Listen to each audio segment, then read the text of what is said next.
Okay. So here begins. Classification is actually changing phenomena. It will change. If you change the characterization, the classification will change. For example, if we have heard about the periodic table also, okay, periodic table में क्या हुआ था, जो characteristic है इसमें थोड़ा सा screen पर देख लेते हैं.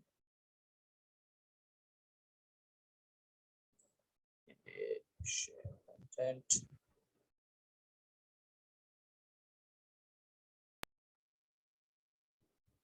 हाँ, तो हम लोग ये कह रहे हैं कि जो भी क्लासिफिकेशन है वो चेंज होता है हमेशा. और ये क्यों चेंज होगा? अगर हम कैरेक्टर को चेंज करें तो जो फिनोमिना है, मतलब क्लासिफिकेशन है, वो चेंज हो जाता है.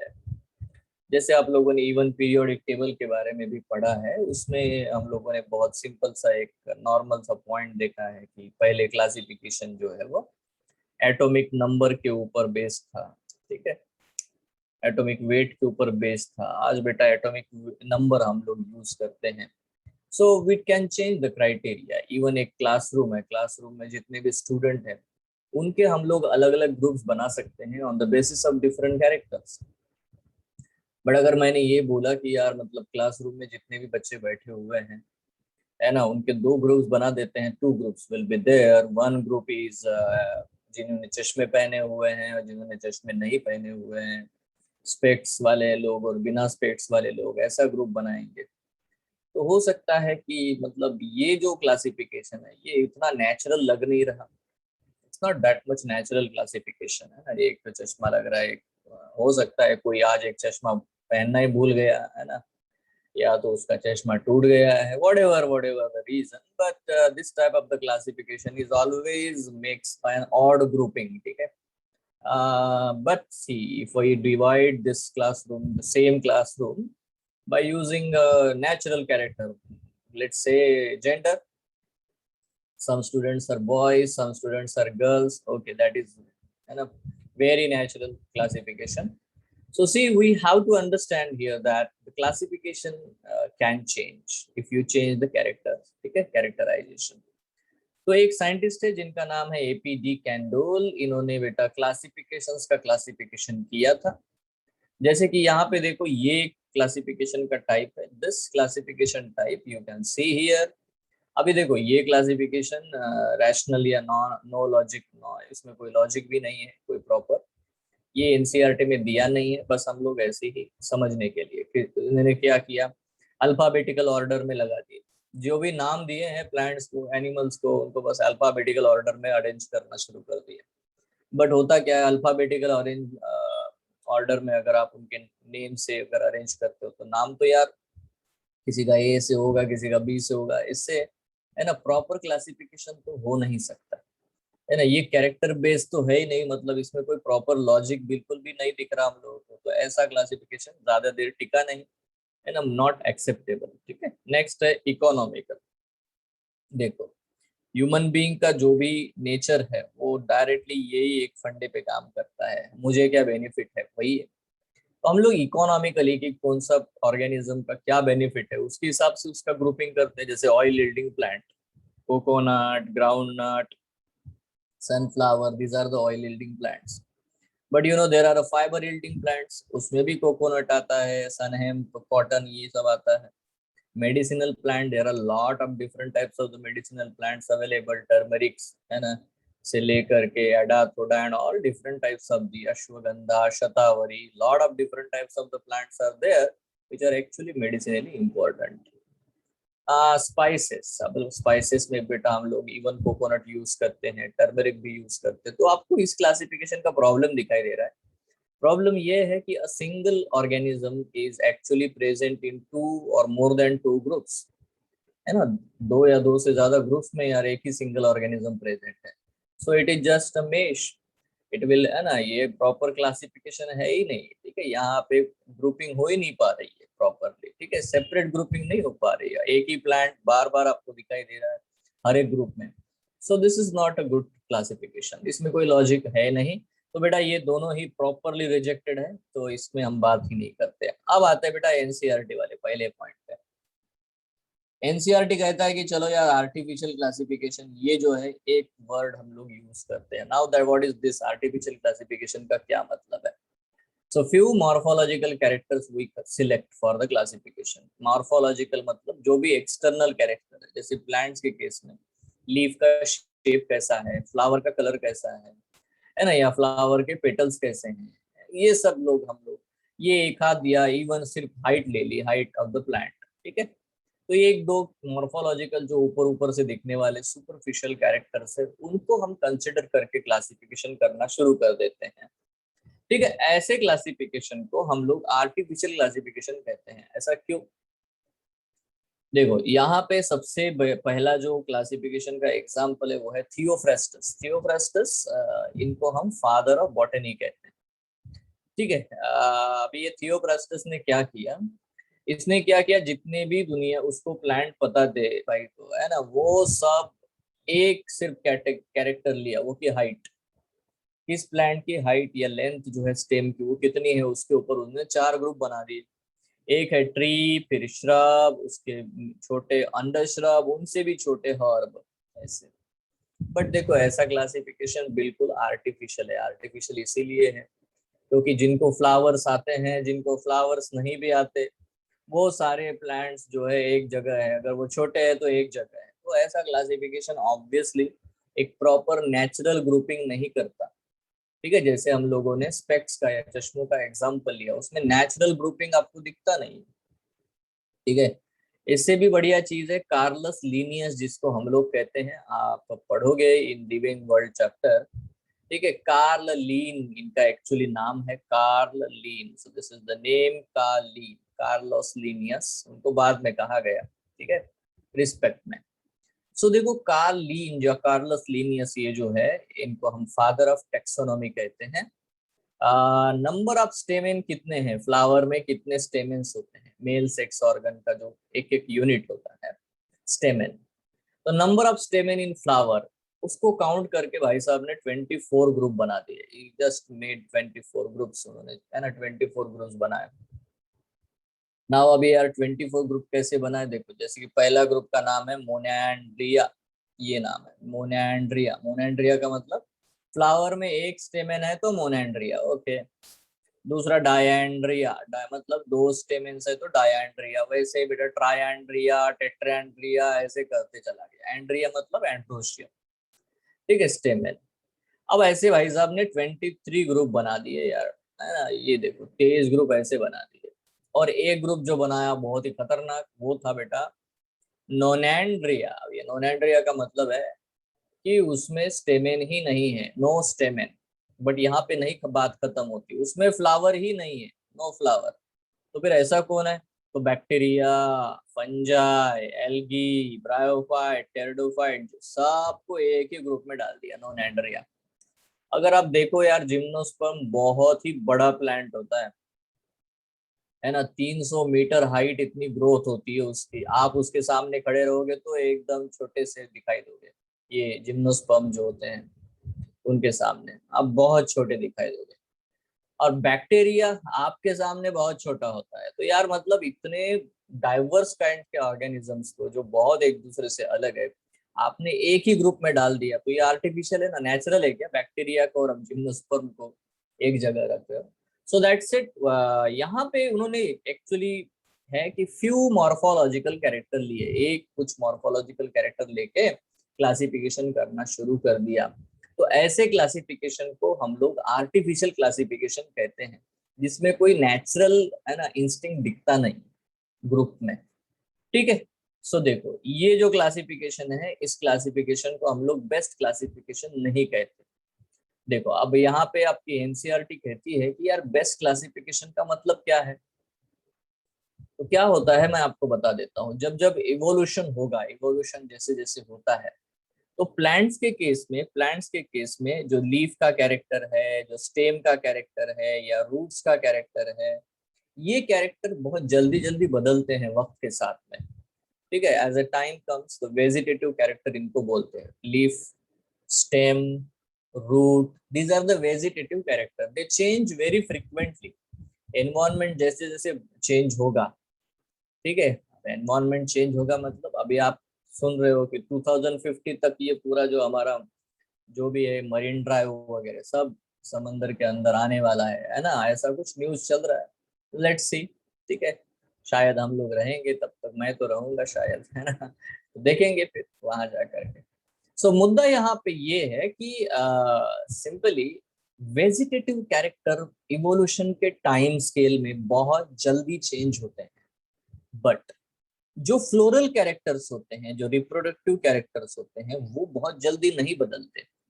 दे remains constant for any species, ठीक है, क्योंकि रिप्रोडक्शन कैरेक्टर चेंज हो जाना मतलब ही वो पूरा स्पीसीज ही बदल जाना, ऐसा उसका मतलब होता है, ठीक है। तो क्लासिफिकेशन, जो क्लासिफिकेशन वेजिटेटिव कैरेक्टर्स को और रिप्रोडक्टिव कैरेक्टर्स को इक्वल वेटेज देता है, ऐसा क्लासिफिकेशन अच्छा नहीं है। This type of the classification is not good, ठीक है। क्लासिफिकेशन वो बढ़िया होगा जिसमें क्या होता है, what is the best classification, the classification gives more importance to the reproductive characters than the vegetative character. तो जो क्लासिफिकेशन रिप्रोडक्टिव कैरेक्टर्स को ज्यादा, क्योंकि ये ज्यादा कंजर्व्ड है evolutionary, this character reproductive characters are more conserved, ज्यादा दिन टिकते हैं, तो आपका क्लासिफिकेशन भी उतने ज्यादा दिन तक टिका हुआ रहेगा। सो दैट, है ना, we all have to understand this कि बेस्ट क्लासिफिकेशन वही है जो रिप्रोडक्टिव कैरेक्टर्स को ज्यादा वेटेज देता हो। यहाँ पे क्या है ना, ये देखो स्टेम की हाइट को कैरेक्टर वैल्यू दे दी, है ना, और यहाँ पे देखो रिप्रोडक्टिव, तो दोनों ही चीजों को इक्वल वेटेज है, ठीक है। इसीलिए ऐसा क्लासिफिकेशन अच्छा नहीं है, it's not a best classification. तो फिर उसके बाद में रैशनल होने के बाद, आर्टिफिशियल के बाद एक और क्लासिफिकेशन का टाइप हमारी एनसीईआरटी बताती है, और वो टाइप है बच्चों नेचुरल क्लासिफिकेशन, ठीक है। So this is the natural classification, आप देख पा रहे होंगे नेचुरल क्लासिफिकेशन, ठीक है। नाउ ये जो नेचुरल क्लासिफिकेशन है मेरे प्यारे बच्चों, ये किस चीज के ऊपर बेस्ड है, देखो this classification is based on few characters with natural affinity, ठीक है। नेचुरल एफिनिटी मतलब देखो, अगर मैं ये कहता हूँ चलो ये सारे प्लांट्स को अलग करो, इनमें फ्लावर्स है, और ये प्लांट्स को अलग करो, इनमें फ्लावर्स नहीं है, so this is very what we can say a natural characteristic, वो दिखता है और वो डेफिनेटली बेटा यूजेबल कैरेक्टरिस्टिक है, ठीक है। मतलब हमने क्लासिफाई, जैसे मैंने आपको लास्ट क्लास में भी बताया था कि देखो सीड बियरिंग प्लांट, है ना, अभी जिम्नोस्पर्म और एंजियोस्पर्म हम लोगों ने, है ना, बिल्कुल सीड बियरिंग प्लांट है, और जो भी क्रिप्टोगैम्स है बेटा उनमें सीड्स नहीं आते, स्पोर्स ही डेवलप होते हैं ओनली, ठीक है। तो स्पोर्स आते हैं और इनको सीड्स आते हैं, और ये चीज बदलती नहीं है, और ये एग्जैक्टली नेचुरल एफिनिटी से बेटा क्लासिफिकेशन करा सकते हैं हम लोग इसको। तो ऐसे कुछ कैरेक्टर्स हम लोग लेंगे, 10 से 12 कैरेक्टर लेंगे, ठीक है, जो कि एकदम से नेचुरल एफिनिटी दिखाते हैं, एफिनिटी मतलब, है ना, एक सिमिलैरिटी, अट्रैक्शन, ठीक है, एक ग्रुपिंग प्रॉपर। सो वो नेचुरल इंस्टिंक्ट क्लासिफिकेशन है, आपको बिल्कुल भी नहीं लगेगा कि यार ये कुछ भी अलग ग्रुप इससे बन सकता है, ठीक है। So that's it, that is best thing. अब यहाँ पे क्या है कि इसमें हम लोग इंटरनल कैरेक्टर्स को भी लेते हैं, सिर्फ मार्फोलॉजिकल कैरेक्टर्स नहीं, इंटरनल कैरेक्टर्स भी लेते हैं, जैसे कि सेल का स्ट्रक्चर कैसा है, या उसके अंदर कौन कौन से केमिकल मेटाबॉलिज्म्स होते हैं, मेटाबॉलिज्म जो भी होते हैं उनको भी, मतलब फिजियोलॉजिकल कैरेक्टर्स भी हम लोग लेते हैं, या उनके एम्ब्रियो के डेवलपमेंट कैसे होंगे, डेवलपमेंटल कैरेक्टर्स भी हम लोग देखेंगे, ताकि क्लासिफिकेशन एकदम नेचुरल लगे। ये नहीं कि आपने कोई भी सुपरफिशियल ऊपर ऊपर से दिखने वाला कैरेक्टर उठा लिया, ऐसा नहीं चलेगा। आप प्रॉपरली कैरेक्टर्स को, है ना, चूज करोगे, ठीक है, ताकि क्लासिफिकेशन एकदम सही लगे। So internal characters also considered, इसमें इंटरनल कैरेक्टर्स को भी कंसिडर करते हैं। अब यहाँ पे दो साइंटिस्ट है, एक का नाम है बेंथम और एक का नाम है हुकर। बेंथम एंड हुकर, ये लोग हैं, ये दो साइंटिस्ट है जिन्होंने नेचुरल क्लासिफिकेशन को बहुत अच्छे से प्रपोज किया, उसको स्टडी किया, और उसके बेटा रिजल्ट्स जो है हमें दिखाए हैं। उन्होंने बुक लिखी थी, बुक में सब कुछ पब्लिश कर दिया है, ठीक है। इसने भी बुक लिखी थी, लिनियस ने, स्पीसीज प्लांटारम, सिस्टेमा नेचरी, ये दो बुक्स है ना। अब मैं ये आपको इसीलिए नहीं बता रहा हूँ क्योंकि देखो लिविंग वर्ल्ड चैप्टर में ये सब है, चीजें पढ़ते हैं हम लोग, ठीक है। यहाँ पे हम लोग डायरेक्ट जो कंसेप्ट पे आते हैं। सो बेंथम एंड हुकर, ये दो भाई साहब है, इन्होंने नेचुरल क्लासिफिकेशन प्रपोज किया, ठीक है, उसको आगे बढ़ाया। और mind well it is the best classification. बच्चों क्या आप बता सकते हो अभी इसमें बेस्ट क्लासिफिकेशन लिखा है, इसका मतलब, इसका क्या मतलब है? Obviously it is the best classification because they gave more importance to reproductive characters।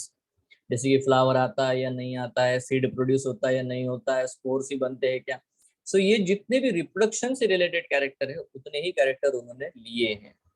क्योंकि देखो दो अलग अलग स्पीसीज होते हैं ना, वो बायोलॉजिकली सेपरेट होते हैं बाय रिप्रोडक्शन।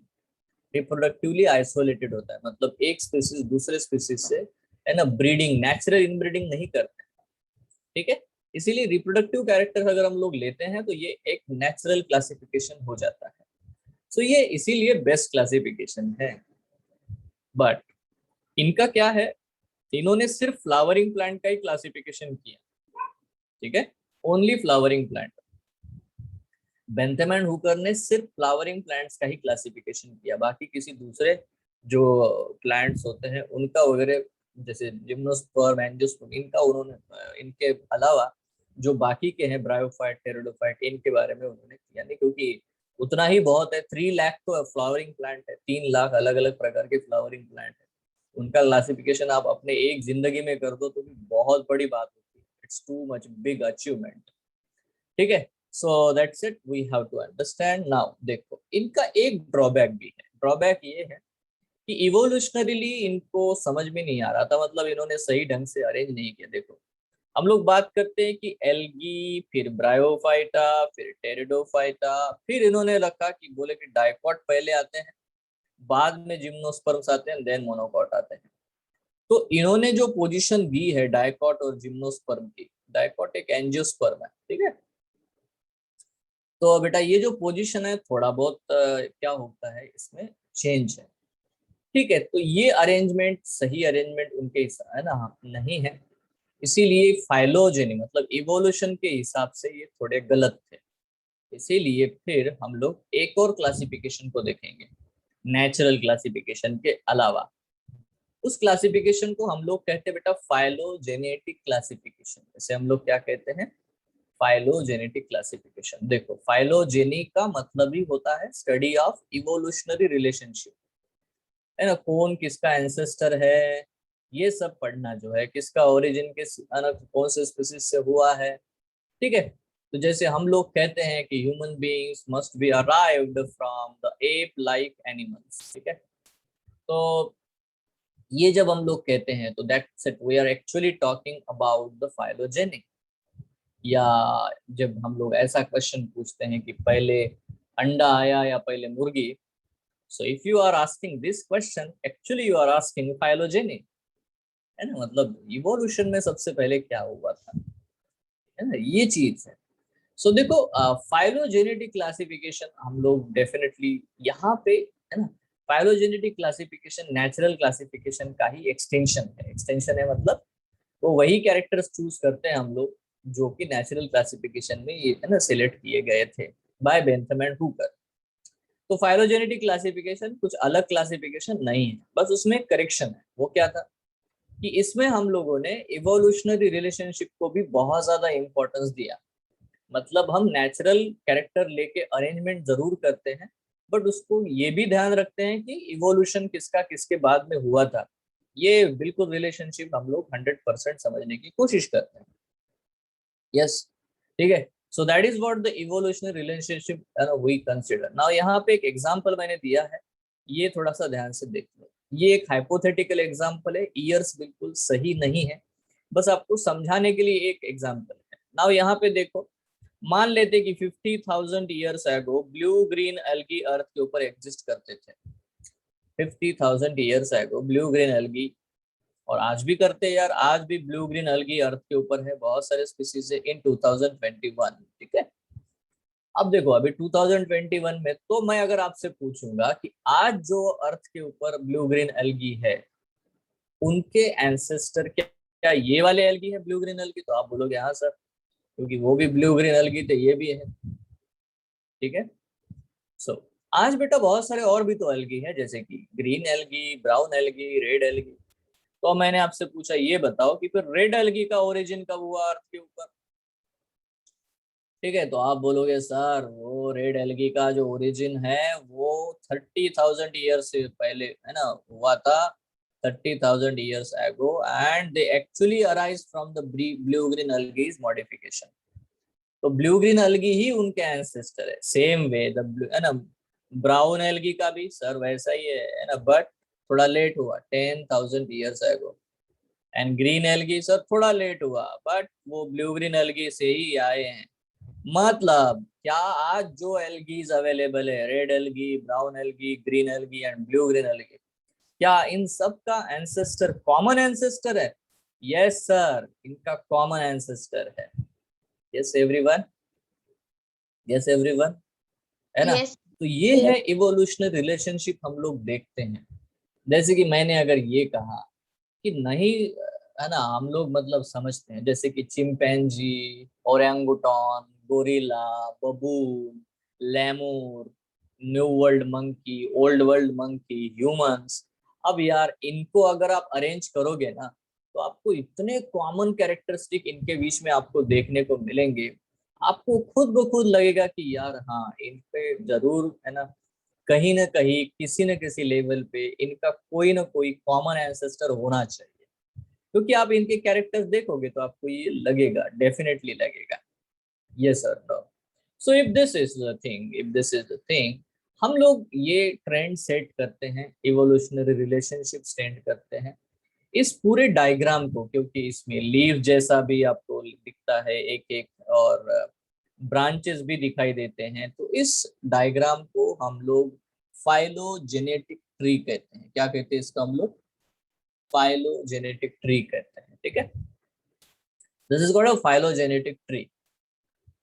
और इसकी स्टडी को हम लोग कहते हैं बेटा फाइलोजेनी। देखो फाइला का मतलब लीफ होता है, लीफ, पत्ते जो होते हैं पेड़ के ऊपर, उसको फाइला भी बोलते हैं। ठीक है, तो फाइलोजेनी मतलब अगर मैं ये रिलेशनशिप इनके ग्रुप्स के हिसाब से देखता हूँ, ये ग्रुप कौन है, रेड एल्गी है, ब्राउन एल्गी है, इनके हिसाब से अगर मैं पढ़ता हूँ, ठीक है, तो इसको मैं फाइलोजेनी कहता हूँ, इसे मैं फाइलोजेनेटिक ट्री कहता हूँ। शायद आप लोगों ने कभी, if you play the games और नॉट, आई डोंट नो, ठीक है, आपके पेरेंट्स अलाउ भी करते हैं या नहीं। तो देखो यहाँ पे हम लोग एक गेम खेलते हैं, वो है clash of clan. Have you anyone played clash of clan? किसी ने खेला है क्या रे clash of clan? Yes sir. है ना, तो क्लैन का मतलब क्या है? What is the meaning of the clan? अगर आपने नहीं भी खेला हो, तो क्लैन का मतलब होता है, जैसे कि हम लोग इवन चाइनीज मूवीज में देखते हैं, मार्शल आर्ट्स वाले क्लैन दिखाते हैं, ईगल क्लैन एंड क्या बोलते हैं, क्राउचिंग टाइगर एंड व्हाटएवर, ऐसे अलग अलग प्रकार के क्लैन होते हैं। क्लैन का मतलब होता है एक completely what we can say ancestral group. ठीक है, जैसे हमारे तरफ गोत्र भी कहते हैं, गोत्र एक पर्टिकुलर किसी ऋषि मुनि से चलते आए हैं, शांडिल्य गोत्र, भारद्वाज गोत्र, इस तरह से मतलब वो एक पर्टिकुलर जो क्या बोलते हैं एंसेस्ट्रल ग्रुप से हम लोग बिलोंग करते हैं। ऑब्वियसली हम लोग ये कैसे बताएंगे? वैसे ही क्लैन है, ठीक है। बट यहाँ पे वर्ड यूज होता है बेटा क्लैड। क्लैड का मतलब है ब्रांच। मतलब अगर आप ये रिलेशनशिप देखना चाहते हो, ये ट्री बनाना चाहते हो, तो ब्रांचेस बनानी पड़ेंगी। मतलब ये जो है, this is the branch, you know, this is the branch, this one is a branch, this one is a branch, तो इतनी सारी ब्रांचेस है। This all branches connect this dots, ये सारे डॉट्स को वो कनेक्ट करते हैं। ठीक है, इसीलिए इसी फाइलोजेनेटिक ट्री को हम लोग अगर ब्रांचेस के हिसाब से सोचते हैं, तो it is called as the cladogram. मतलब phylogenetic tree is also called as the cladogram, simply. ठीक है, यस, ठीक है। और इसीलिए इस स्टडी को हम लोग कहते हैं phylogeny is also called as the cladistics. बस हमारा परसेप्शन थोड़ा बदलता है। When I study, when I think about the dots, it is a phylogeny. When I think about the connectors, it is actually the cladistics. ठीक है, so moreover अगर overall thing देखेंगे तो वो एक ही चीजें हैं, है ना। So this is what the point. तो इन्होंने एक चीज करेक्ट की, क्या की? उन्होंने कहा कि देखो भाई, यहाँ पे पहले एल्गी आए, फिर ब्रायोफाइट्स आए, फिर टेरिडोफाइट्स आए, फिर जिम्नोस्पर्म आए, उनके बाद में डाइकॉट, और फिर आखिरी में मोनोकॉट आए। तो बच्चों बताओ, सबसे एडवांस्ड प्लांट्स कौन से होते हैं? ऑब्वियसली मोनोकॉट, है ना? राइस, व्हीट, ये सब एडवांस्ड प्लांट्स है। Mango is not that much advanced because mango is a dicot. जितने ग्रासेस होते हैं ना, आप देख सकते हो उनकी ग्रोथ कितनी तेजी से होती है, ठीक है, कितना प्रॉपरली बेटा वो अडाप्ट करते हैं सिचुएशंस को।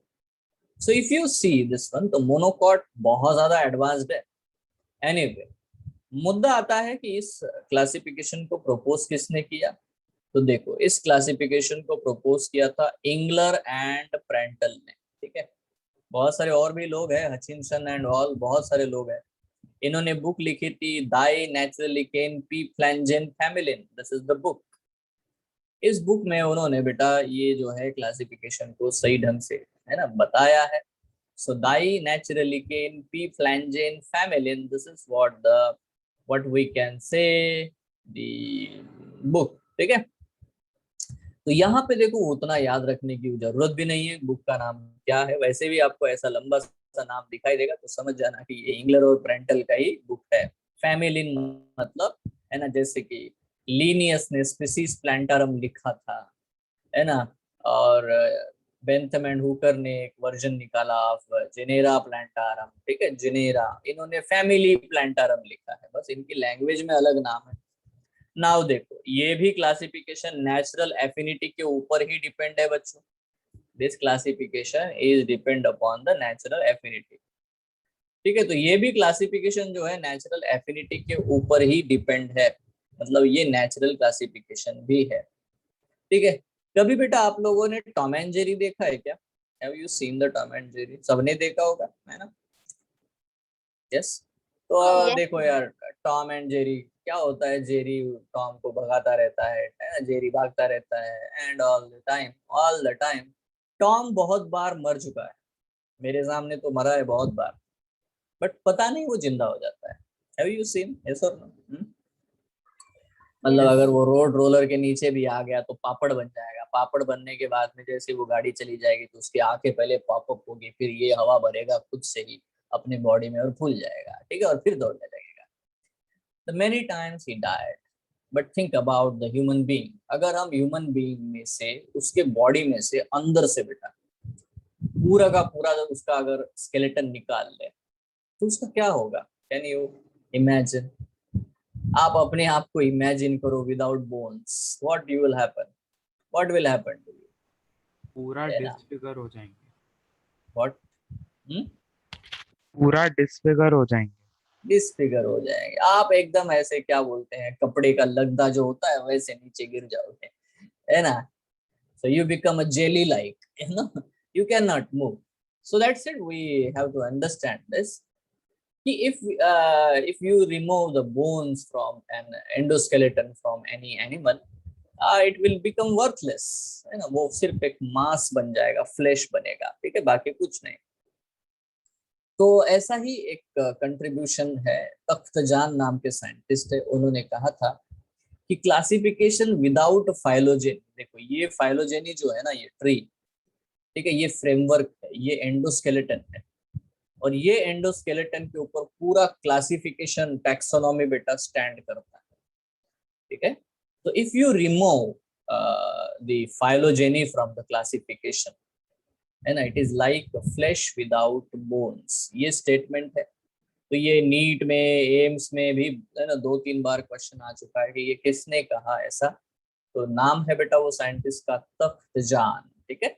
उन्होंने कहा था कि classification without phylogeny is like flash without bones, ठीक है। So that is the statement, and now you all have to understand this is the bestest classification, सबसे बढ़िया क्लासिफिकेशन है। क्यों? क्योंकि ये एक तो रिप्रोडक्टिव कैरेक्टर्स के ऊपर बेस्ड है, और दूसरा इसमें इवोल्यूशनरी रिलेशनशिप को प्रॉपरली कंसिडर किया गया है, ठीक है। तो this is the bestest classification, मतलब जो भी हमने अभी तक क्लासिफिकेशन के टाइप पढ़े हैं, सबसे बढ़िया ये है। यस एवरीवन, है ना, this is the bestest classification. ठीक, नाउ देखो, आज हम लोगों ने बहुत तरक्की कर ली है। We have modernised ourself, we have computers, we have even what we can say the AI, artificial intelligence and all the things, है ना। सो यू नो, हम लोगों ने क्या किया यार, देखो अभी तक जो क्लासिफिकेशन थे वो मैन्युअल थे। मैन्युअल एक इंसान यार ज्यादा से ज्यादा 10 कैरेक्टर या 12 कैरेक्टर कंपेयर करेगा और क्लासिफिकेशन करता बैठेगा। बट देखो, हम लोग अगर चाहे कि एक किसी भी ऑर्गेनिज्म के ऑल पॉसिबल कैरेक्टर्स ऑब्जर्व करने हैं, ऑल जितने भी हो सकते हैं मैक्सिमम, तो यार अर्थ के ऊपर तो 1.8 मिलियन स्पीसीज है। तो आप क्लासिफिकेशन कर पाओगे क्या अपने लाइफ टाइम में? यस, मैन्युअली कर पाओगे, है ना। सारे ही कैरेक्टर को सारे ही ऑर्गेनिज्म से कंपेयर करते बैठना है, कैन यू डू इट, है ना। सो लेट्स सी, ऐसे क्लासिफिकेशन को हम लोगों ने कहा न्यूमेरिकल टेक्सोनॉमी, या इसे हम फेनेटिक क्लासिफिकेशन कहते हैं, या हम लोग एडेनसोनियन क्लासिफिकेशन कहते हैं। Just think about the different types of the plant species on earth. वो है 0.5 million, 0.5 million different types of the plant species on earth exist. So can you do it? No, it's not very, है ना, difficult. इसमें करना क्या है, we have to study all observable characters.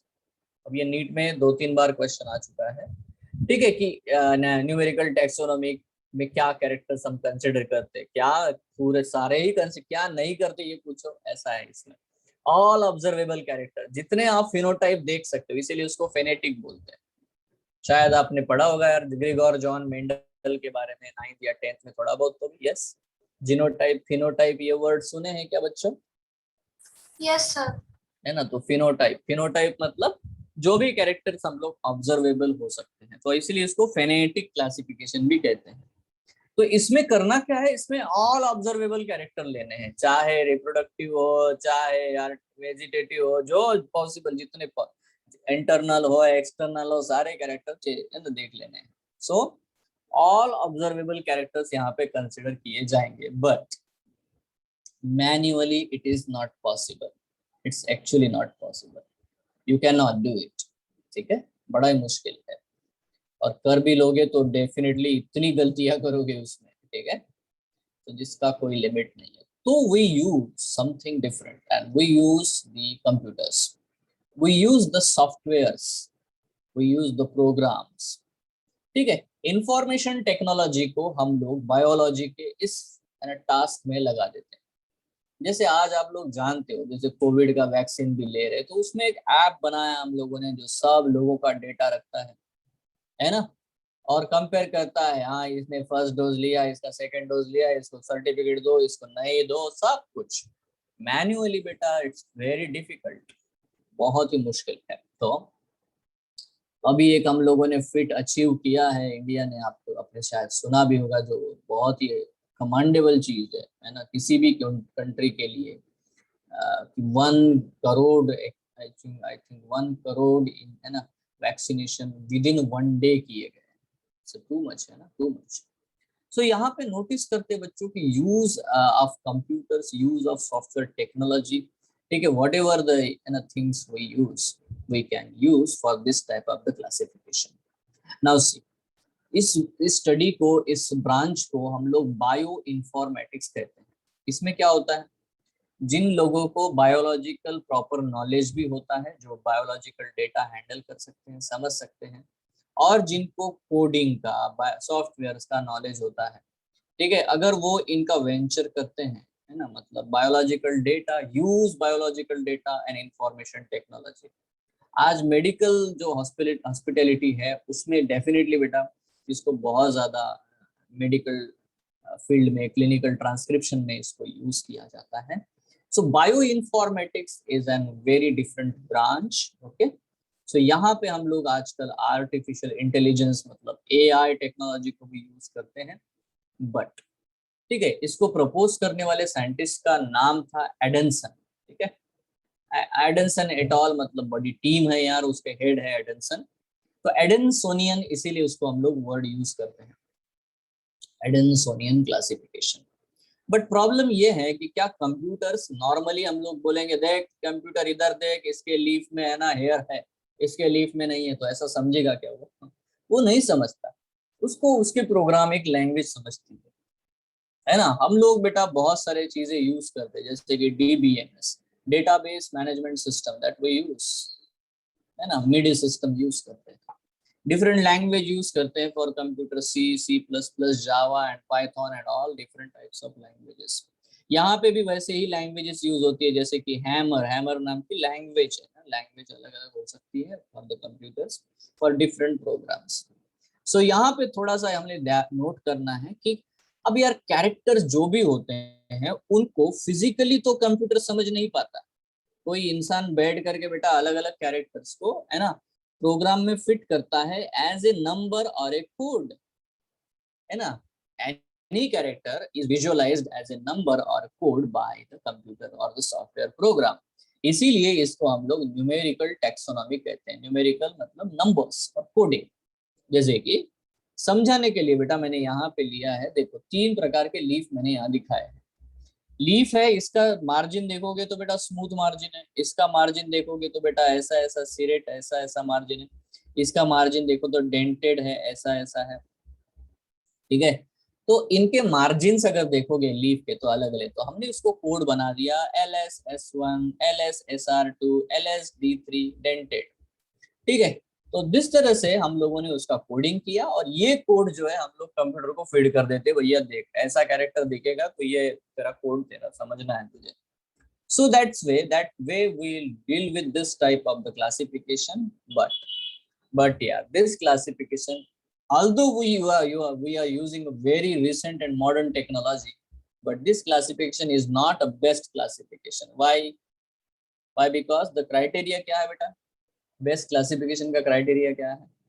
Best classification का criteria है कि it should give more weightage to reproductive character. अब यहाँ पे हम लोग क्या कर रहे हैं, जितने भी कैरेक्टर है सबको इक्वल वेटेज दे रहे हैं, यस और no. although we are using the modern technology, but we are giving equal weightage to all the characters, and that's it. That battle will lose. So it is not a best classification. It's not a best classification. Simple. Yes everyone, है ना? पक्का? क्यों? Because same importance to all characters, सारे characters को एक ही जैसा importance हम लोग दे रहे हैं। That's not good thing, because यहाँ पे सिर्फ रिप्रोडक्टिव कैरेक्टर्स को ही वेटेज दिया जाना चाहिए, because they are conserved in a evolutionary time scale, ठीक है। वेजिटेटिव कैरेक्टर बहुत जल्दी बदल जाते हैं। नाउ देखो कुछ और भी क्लासिफिकेशन है, जैसे कि अगर यार देखो यार मैं आपको बोलूं, चलो मैं आपको बोलता हूँ जाओ बच्चों बैक्टीरिया का क्लासिफिकेशन करो। अब आप बोलोगे सर क्या मजाक कर रहे हो, सारे बैक्टीरिया यूनिसेलुलर होते हैं, मैं कैसे क्लासिफिकेशन कर दूं, है ना। तो मैं बोलूंगा यार देखो यूनिसेलुलर होते हैं, पर उनके अंदर जाके देखो ना, उनके क्रोमोसोम कैसे हैं, उनमें ऑर्गेनल कौन कौन से हैं। तो जितने भी यूनिसेलुलर ऑर्गेनिज्म है अगर आप उनके भी, क्योंकि प्रॉब्लम है यार ये, ठीक है, मल्टी सेलुलर ऑर्गेनिज्म का तो तुम अच्छे से कर लोगे क्लासिफिकेशन, ठीक है। ये कुत्ता है, ये बिल्ली है, ये बंदर है, ये आप कर सकते हो। अगर मैं बोला देख यार ये अमीबा है, ये पैरामीशियम है, ये करो, कैसे करोगे? So obviously you have to study the cell, है ना। सेल की स्टडी करनी पड़ेगी, सेल के कैरेक्टर्स को देखना पड़ेगा। मतलब अगर आप बहुत ज्यादा फाइन क्लासिफिकेशन करना चाहते हो तो आपको सेल के लेवल पे, cytology is the study of cell, cytos का मतलब सेल होता है।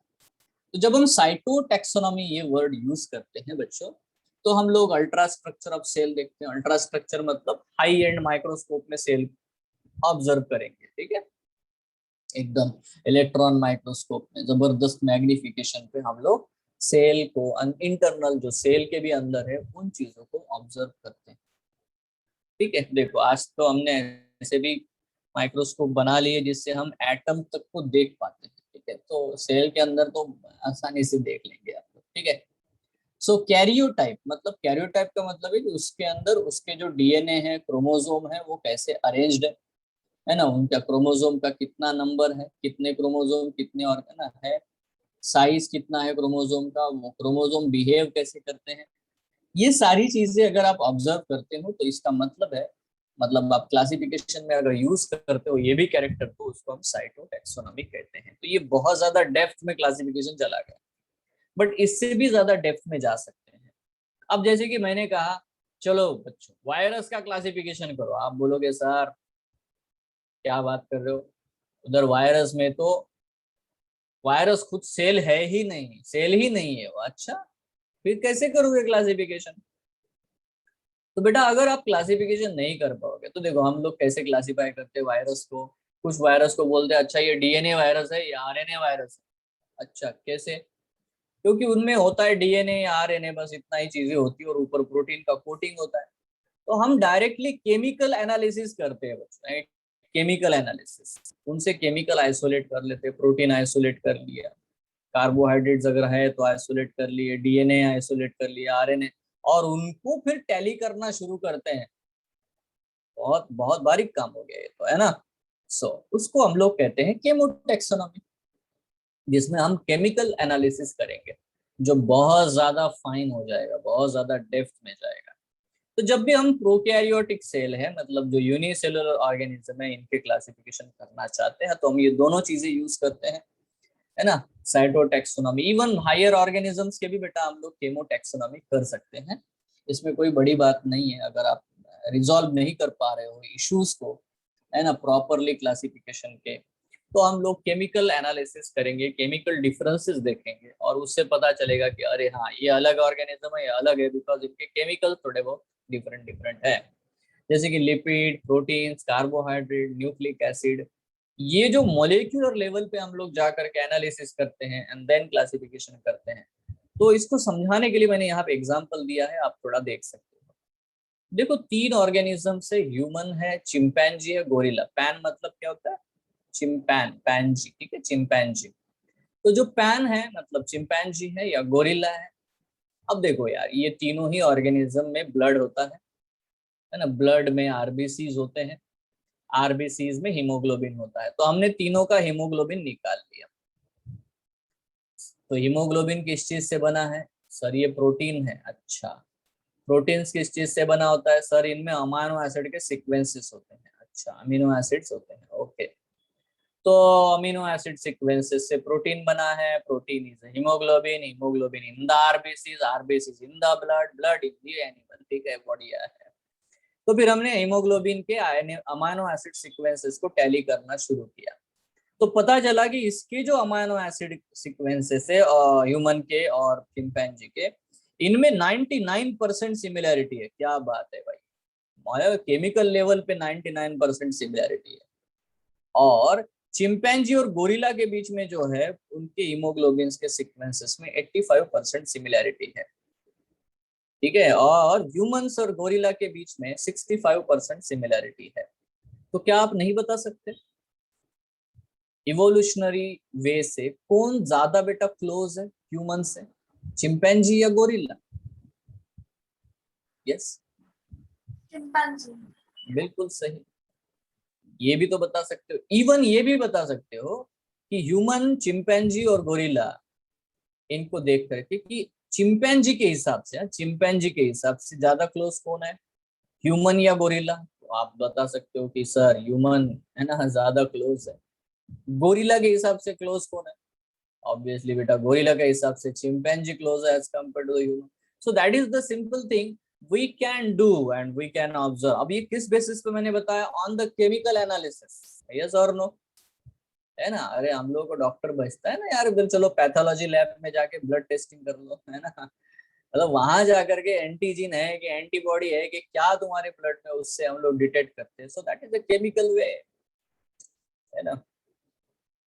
So this is called as the chemotaxonomy. हमारी एनसीईआरटी कहती है कि टू रिजॉल्व एनी डाउट और एनी प्रॉब्लम, ठीक है, यूज, है ना, वी यूज दिस क्लासिफिकेशन, है ना, केमोटैक्सोनॉमी, cytotaxonomy. So these are used to resolve the problems of the classification.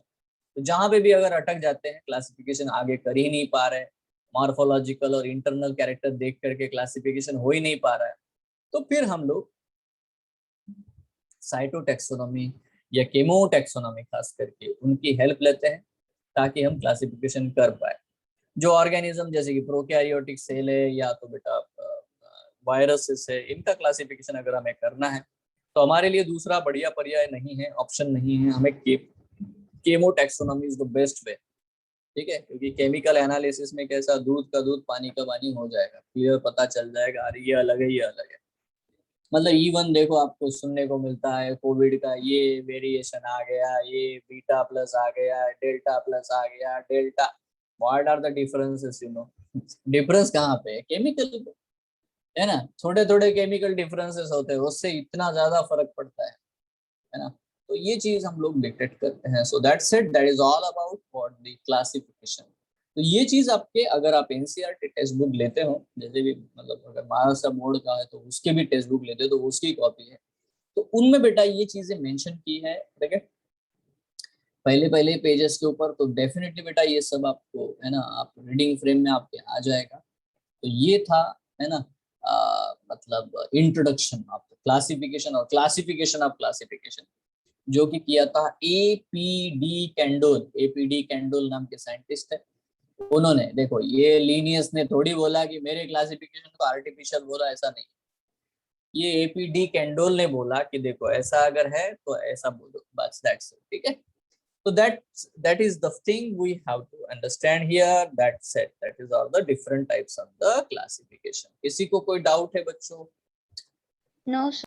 बहुत बढ़िया, वेरी गुड। सो आप इतने टैलेंटेड हो, है ना, तो चलो अब आपके टैलेंट को यूज करते हैं। तो ये रहा basic introduction of the plant kingdom chapter on the first page. Now देखो हमें पढ़ना क्या है, what we have to study. देखो अलग अलग प्रकार के प्लांट्स है ना, कुछ क्रिप्टोगैम्स है, कुछ फेनोरोगैम्स है।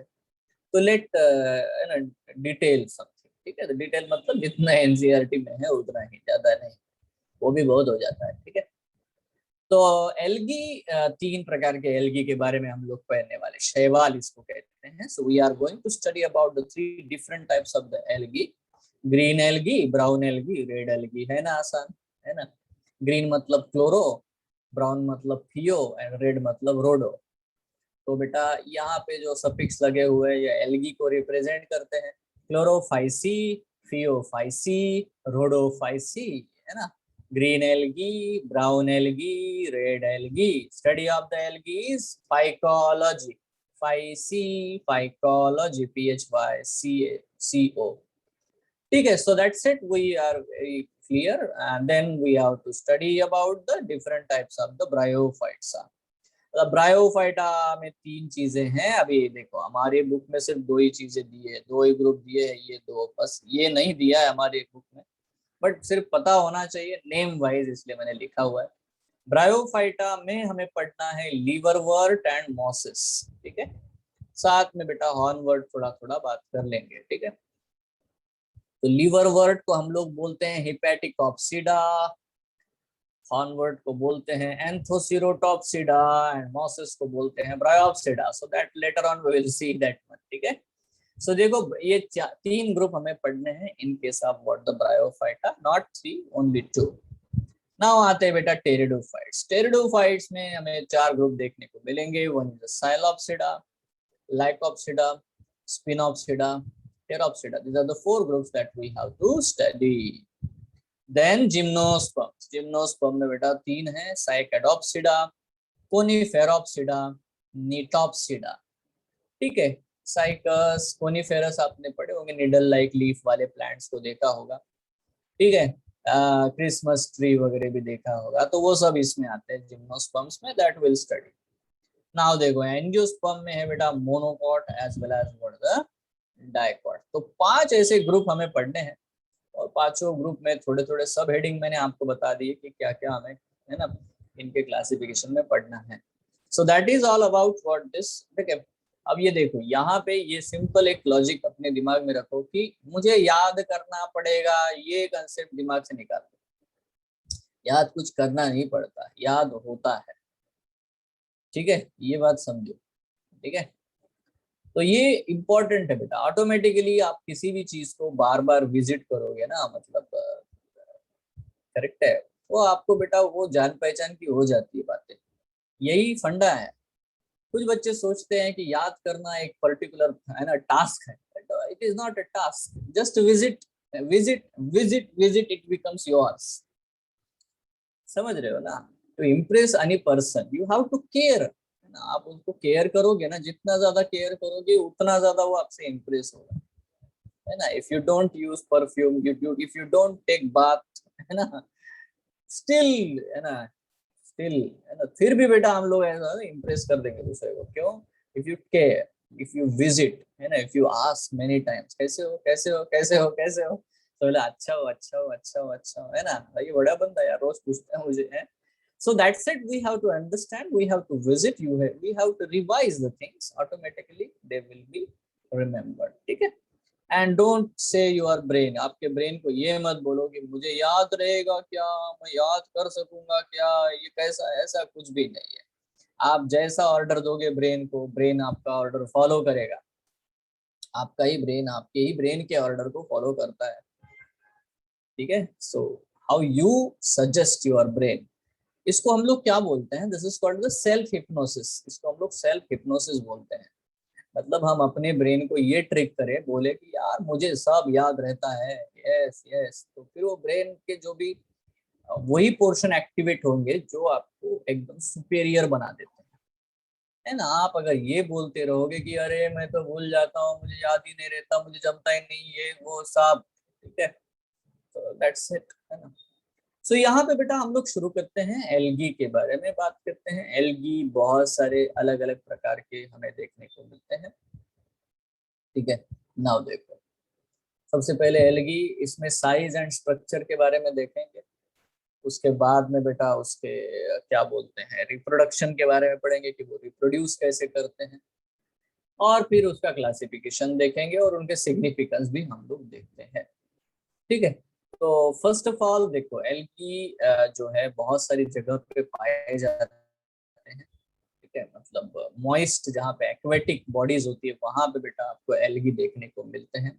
वाटर में, वाटर बॉडीज में, फ्रेश वाटर में भी मिलते हैं, as well as what we can say in the marine water भी, brackish water भी, हर जगह बेटा एल्गी आपको देखने को मिलते हैं. कुछ एल्गी हैं जो टेरेस्ट्रियल होते हैं. टेरेस्ट्रियल का मतलब होता है कि जहाँ पे बहुत ज्यादा पानी होगा जमीन के ऊपर, है ना. मतलब आपने बहुत बार सुना होगा कि कोई बाथरूम में पैर फिसल करके गिर गया. ठीक है, अब ये पैर फिसल के गिरता है मतलब क्या होता है? बाथरूम में यार पानी रहता है, तो वहां पे उसके फर्श के ऊपर अगर वो क्लीन नहीं करोगे तो ऑब्वियसली उसके ऊपर एल्गी जमा हो जाता है, और आप थोड़ा सा भी पैर वहां पे अगर रखोगे तो आपका पैर फिसल सकता है. सो एनीवे, तो कुछ एल्गी होते हैं जिनको हम टेरेस्ट्रियल एल्गी कह सकते हैं. ठीक है, सो विल टॉक अबाउट, मैं आपको दिखाऊंगा स्लाइड्स के ऊपर क्या क्या है. बट अभी देखो, बात करते हैं कि कितने अलग अलग प्रकार के साइज एंड स्ट्रक्चर या शेप ऑफ एल्गी मौजूद है. देखो, एल्गी की स्टडी को क्या कहते हैं बच्चों? अभी मैंने बताया था. What is the study of the algae called as? It's called as what? The phycology.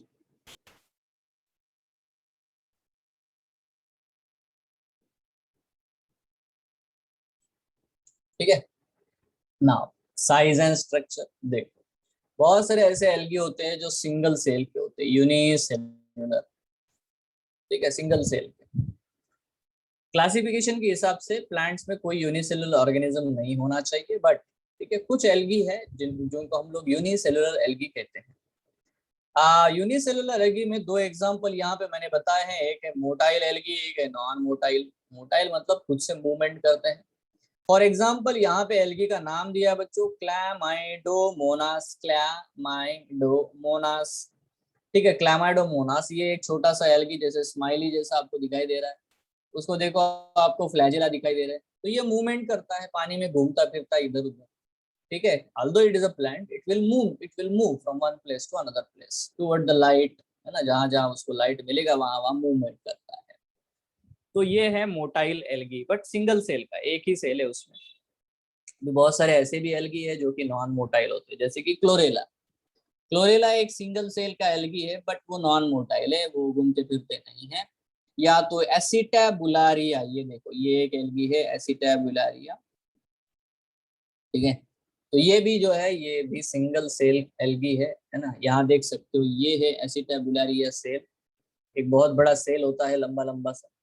ठीक है, अगर आपको कोई पूछे कि लार्जेस्ट सिंगल सेल ऑर्गेनिज्म कौन सा है, लार्जेस्ट सिंगल सेल ऑर्गेनिज्म मतलब एक पूरा का पूरा सजीव, पूरा है ना, completely an organism which is the largest single cell. Now the question is different. मतलब see, you have heard about the question which is the largest single cell. That question you must have heard. ठीक है. So answer for the which is the largest single cell is yes. General knowledge का question है. General knowledge का largest single cell कौन सा है. अभी आप बायोलॉजी पढ़ रहे हो यार, इतना तो थोड़ा सा इंफॉर्मेशन होनी चाहिए. एक्सपेक्ट करेगा कोई भी. बताओ सबसे बड़ा सिंगल सेल क्या होता है ना, आपने सुना होगा. It's the egg of the ostrich, है ना. Yes, egg of the ostrich, that is the largest isolated single cell. But organism में ऑस्ट्रिच बहुत बड़ा ऑर्गेनिज्म है, ऑस्ट्रिच में बहुत सारे सेल है, बट ऑस्ट्रिच का एग जो होता है वो बहुत बड़ा होता है. यहाँ पे हम लोग कह रहे हैं which is the largest single cell organism. ये पूरा का पूरा ऑर्गेनिज्म है, ये यूनिसेलुलर ऑर्गेनिज्म. ठीक है, तो आपको आंसर देना होगा acetabularia is the largest single cell organism. अच्छा, आप ये बता सकते हो लॉन्गेस्ट सिंगल सेल कहाँ पे होता है, लॉन्गेस्ट सबसे लंबा, lengthy. Yes, anyone, longest single cell. देखो हमारी नर्व सेल होती है ना, नर्व सेल जिसको हम लोग क्रेनियल नर्व कहते हैं, वेगस. ब्लू व्हेल एक बहुत बड़ा ऑर्गेनिज्म है, जूस. ठीक है, तो ब्लू व्हेल की जो वेगस नर्व है, क्योंकि वो बहुत बड़ा है तो उसका वेगस नर्व जो होता है वो भी बहुत लेंथी होता है. ठीक है, तो इस तरह से आपको बेटा थोड़ा थोड़ा ये जनरल नॉलेज वाले पॉइंट है, ऐसे ही है ना. तो यहाँ पे हम लोग पॉइंट पे आते हैं बच्चों. यूनिसेलुलर एल्गी दो प्रकार के होते हैं, motile as well as non motile. यहाँ कुछ एग्जांपल दिए हैं. क्लैमाइडोमोनास सबको बार बार सुनने को मिलेगा, इसलिए वो याद भी हो जाता है, नो इश्यू है दैट. क्लोरेला भी आपको देखने को मिलेगा. नाउ सी दूसरा टाइप क्या है, कॉलोनियल एल्गी. कॉलोनियल एल्गी मतलब कुछ एल्गी यूनिसेलुलर होते हैं बट कॉलोनीज बना करके रहते हैं, अकेले नहीं पाए जाते, अकेले घूमने वाले नहीं होते, एक पूरी कॉलोनी रहती है. ठीक है, अब एग्जांपल है बेटा हमारे एनसीईआरटी में दिया है, वॉल्वॉक्स नाम का एक एल्गी है ना, जो कि कॉलोनियल है. कॉलोनियल मतलब है ना, अभी 2017 में ही बेटा क्वेश्चन आया था कि कॉलोनी बनाने वाले एल्गी का नाम बताओ एनसीईआरटी से. आंसर है बेटा वॉल्वॉक्स. ठीक है, अब आप देखोगे ना, ये एक सपोज कॉलोनी है, इस कॉलोनी में 32 इंडिविजुअल सेल्स है. ठीक है, तो इनसे जो कॉलोनी दूसरी पैदा होती है ना, डॉटर कॉलोनी, उसमें भी 32 ही रहेंगे. ठीक है, नंबर कम ज्यादा नहीं होता, जितने इंडिविजुअल यहाँ पे हैं उतने इंडिविजुअल यहाँ पे भी होते हैं. ठीक है, या तो अगर सपोज पेरेंट कॉलोनी में अगर 64 इंडिविजुअल सेल है, तो बेटा डॉटर कॉलोनी से पैदा होने वाला नया कॉलोनी उसमें भी 64 ही होता है. ठीक है, तो ये कॉलोनीज है जो फिक्स है ना. यहाँ कॉलोनी को सिनोबियम कहते हैं, इसीलिए क्योंकि number of individuals is fixed. The colony with fixed number of individuals. ठीक है, तो उसको हम सिनोबियम कहते हैं. तो वॉल्वॉक्स एक एग्जांपल आपके एनसीईआरटी में दिया हुआ है, टेक्स्ट बुक में दिया गया है ना. कॉलोनियल एल्गी, ऐसा एल्गी का नाम बताओ जो कॉलोनी बना करके रहते हैं. Simple, Volvox. नेक्स्ट, बहुत सारे एल्गी होते हैं जो फिलामेंटस होते हैं. देखो ऐसे एल्गी आप लोगों ने देखे होते हैं यार, नदी में, पानी में, तालाब में, ये एल्गी फिलामेंटस एल्गी देखने को मिलते हैं, है ना. अभी जो फिलामेंटस एल्गी है वो सीधे सीधे फिलामेंट होते हैं, उनको कोई ब्रांचेस नहीं होती, तो इनको हम लोग बोलेंगे unbranched filamentous. For example spirogyra, at least ये नाम आपने शायद सुना होगा, स्पायरोगायरा फिलामेंटस एल्गी. ठीक है, या तो यूलोथ्रिक्स, ये भी एक बेटा फिलामेंटस एल्गी है. या तो बेटा यहाँ पे हम देख सकते हैं ये होते हैं ब्रांचेस वाले एल्गी. मतलब देखो ऐसा फिलामेंट है, यहाँ पे ये फिलामेंट है, और इस फिलामेंट को ये filament filament filament filament filament इस तरह से, तो ब्रांचेस भी आते हैं. ठीक है, तो एग्जांपल है कारा. कारा बोलना है इसको, चारा नहीं है, कारा, CHARA, कारा. सो ब्रांच्ड अनब्रांच्ड फिलामेंटस एल्गी देखने को मिलते हैं, ठीक है। So this way we can have the different types of the algae. कुछ एल्गी है जिनको हम लोग मैक्रोफिलामेंट बोलते हैं, मैक्रोफिलामेंट। अब यार ये एल्गी बहुत बड़े होते हैं, मतलब बहुत ही बड़े होते हैं, अबोव 100 मीटर, अबोव 100 मीटर। आप इमेजिन करो 100 मीटर कितना हो सकता है। यस, 100 मीटर कितना हो सकता है यार। शायद आप जिस रूम में बैठे होंगे वो ज्यादा से ज्यादा 4 मीटर, 4 मीटर इतना हो सकता है, 4 मीटर। आप जिस रूम में बैठे होंगे, अगर बहुत बड़ा रूम दिख रहा है आपको, तो इट्स अ 4 मीटर विड्थ, ठीक है। अब यार 4 मीटर अगर हम मतलब रूम में हम बैठ सकते हैं, तो आप इमेजिन करो कि 100 मीटर कितना होता होगा है? बहुत बड़े एल्गी होते हैं यार ये, बहुत, मतलब आपने कभी देखा होगा जब भी ओशन में डाइवर्स जाते हैं ना अंदर, तो उनके आजू बाजू में ना बहुत बड़े बड़े ऐसे पर्दे लगे हैं, ऐसा लगेगा आपको, green green, brown brown, reddish, ऐसे बहुत सारे, ठीक है। तो ये जो होते हैं वो होते हैं बेटा मैक्रोफिलामेंट, दे आर ह्यूज डेविल। मतलब आप उनके सामने तैरोगे तो आपको पता चलेगा अरे यार मैं कहाँ खो गया, ठीक है, दैट मच ह्यूज। आपने देखा होगा, कभी सुना होगा कि जो जो बड़े बड़े शिप्स होते हैं उनके नीचे है ना ऐसे रोटर्स लगे होते हैं, है ना, कटिंग रोटर्स। आपने सुना है क्या? वो आइस को, आइसबर्ग आए तो उसको कट करते हैं। बट बहुत बार ये होता है कि एल्गी जो होते हैं, ये वाले एल्गी जो बहुत बड़े होते हैं, huge, more than 100 metre height length, ठीक है, उनमें कभी कभी शिप्स फंस जाते हैं, ठीक है। तो बस ये रोटर घुमाना है, वो कट जाएंगे, वेजिटेबल है ना, पालक पनीर बन जाएगा उधर उसका। So that is very simply you have to understand that कि there are very huge algaes also present. ये देखो यूनिसेलुलर से शुरू करो, एक सिंगल सेल, इसमें मिलियंस ट्रिलियंस ऑफ सेल्स मौजूद होते बेटा, macrofilament above 100 meter. So example है जैसे कि सार्गेसम, फ्यूकस, केल्प, ये बहुत बड़े होते हैं एल्गी, ठीक है। तो ये रहा बेटा साइज और स्ट्रक्चर का डिफरेंस ऑफ द एल्गी। आपको डाइवर्सिटी देखने को मिल रही है कि यार इतने अलग अलग प्रकार के एल्गी अवेलेबल है। यस, क्लियर है बच्चों? पॉइंट क्लियर है? Yes, sir. ओके, नाउ देखो हम लोग बात करते हैं दूसरे मुद्दे के बारे में, रिप्रोडक्शन। रिप्रोडक्शन में सबसे पहले पॉइंट आता है, उसको बोलते हैं, देखो 3 प्रकार से रिप्रोडक्शन हो सकता है। आपको 2 टाइप तो डेफिनेटली पता है, एक को बोलते हैं हम लोग सेक्सुअल रिप्रोडक्शन, एक को बोलते हैं एसेक्सुअल रिप्रोडक्शन, करेक्ट है ना, है ना। यहाँ पे हम लोग 3 बातें बोलेंगे। एक है वेजिटेटिव प्रोपेगेशन, ये है, एक है असेक्सुअल रिप्रोडक्शन, और एक है बेटा सेक्सुअल रिप्रोडक्शन। देखो अगर हम डिफरेंशिएट नहीं करना चाहते तो वेजिटेटिव प्रोपेगेशन असेक्सुअल रिप्रोडक्शन ही होता है, एसेक्सुअल रिप्रोडक्शन ही होता है। एसेक्सुअल रिप्रोडक्शन का क्या मतलब है भाई? जिसमें फर्टिलाइजेशन नहीं होता, गेमेट्स, है ना, बनेंगे, फर्टिलाइजेशन होगा, सेक्स ऑर्गन्स बनेंगे, तो सेक्सुअल रिप्रोडक्शन, है ना। फर्टिलाइजेशन नहीं होगा, सेक्स ऑर्गन्स में इन्वॉल्व नहीं होंगे, तो उसको असेक्सुअल रिप्रोडक्शन कहते हैं। बट अगर, है ना, यहाँ पे देखो, अगर कोई बॉडी का पार्ट ही टूट के गिर जाए, स्टेम गिर गया, लीफ गिर गया, उसी से नया प्लांट बन जाए, तो उसको हम वेजिटेटिव, क्योंकि वो वेजिटेटिव पार्ट है ना यार, उसका रिप्रोडक्शन से कोई मतलब नहीं है। Leaf is a vegetative part, stem is a vegetative part, root is a vegetative part. But अगर फिर भी वो इन्वॉल्व होते हैं प्रोपेगेट करने में, वंश बढ़ाने में, ठीक है, स्पीसीज को जिंदा रखने में, तो फिर बेटा उसको हम वेजिटेटिव प्रोपेगेशन कहते हैं, ठीक है। नाउ देखो यूनिसेलुलर एल्गी है, एक सिंगल सेल का, वो क्या कर सकता है? वो बाइनरी फिजन करता है। एक सेल है, डिवाइड होकर के 2 बन जाएगा, खत्म कार्यक्रम, बराबर, इसको बोलते हैं बाइनरी फिजन।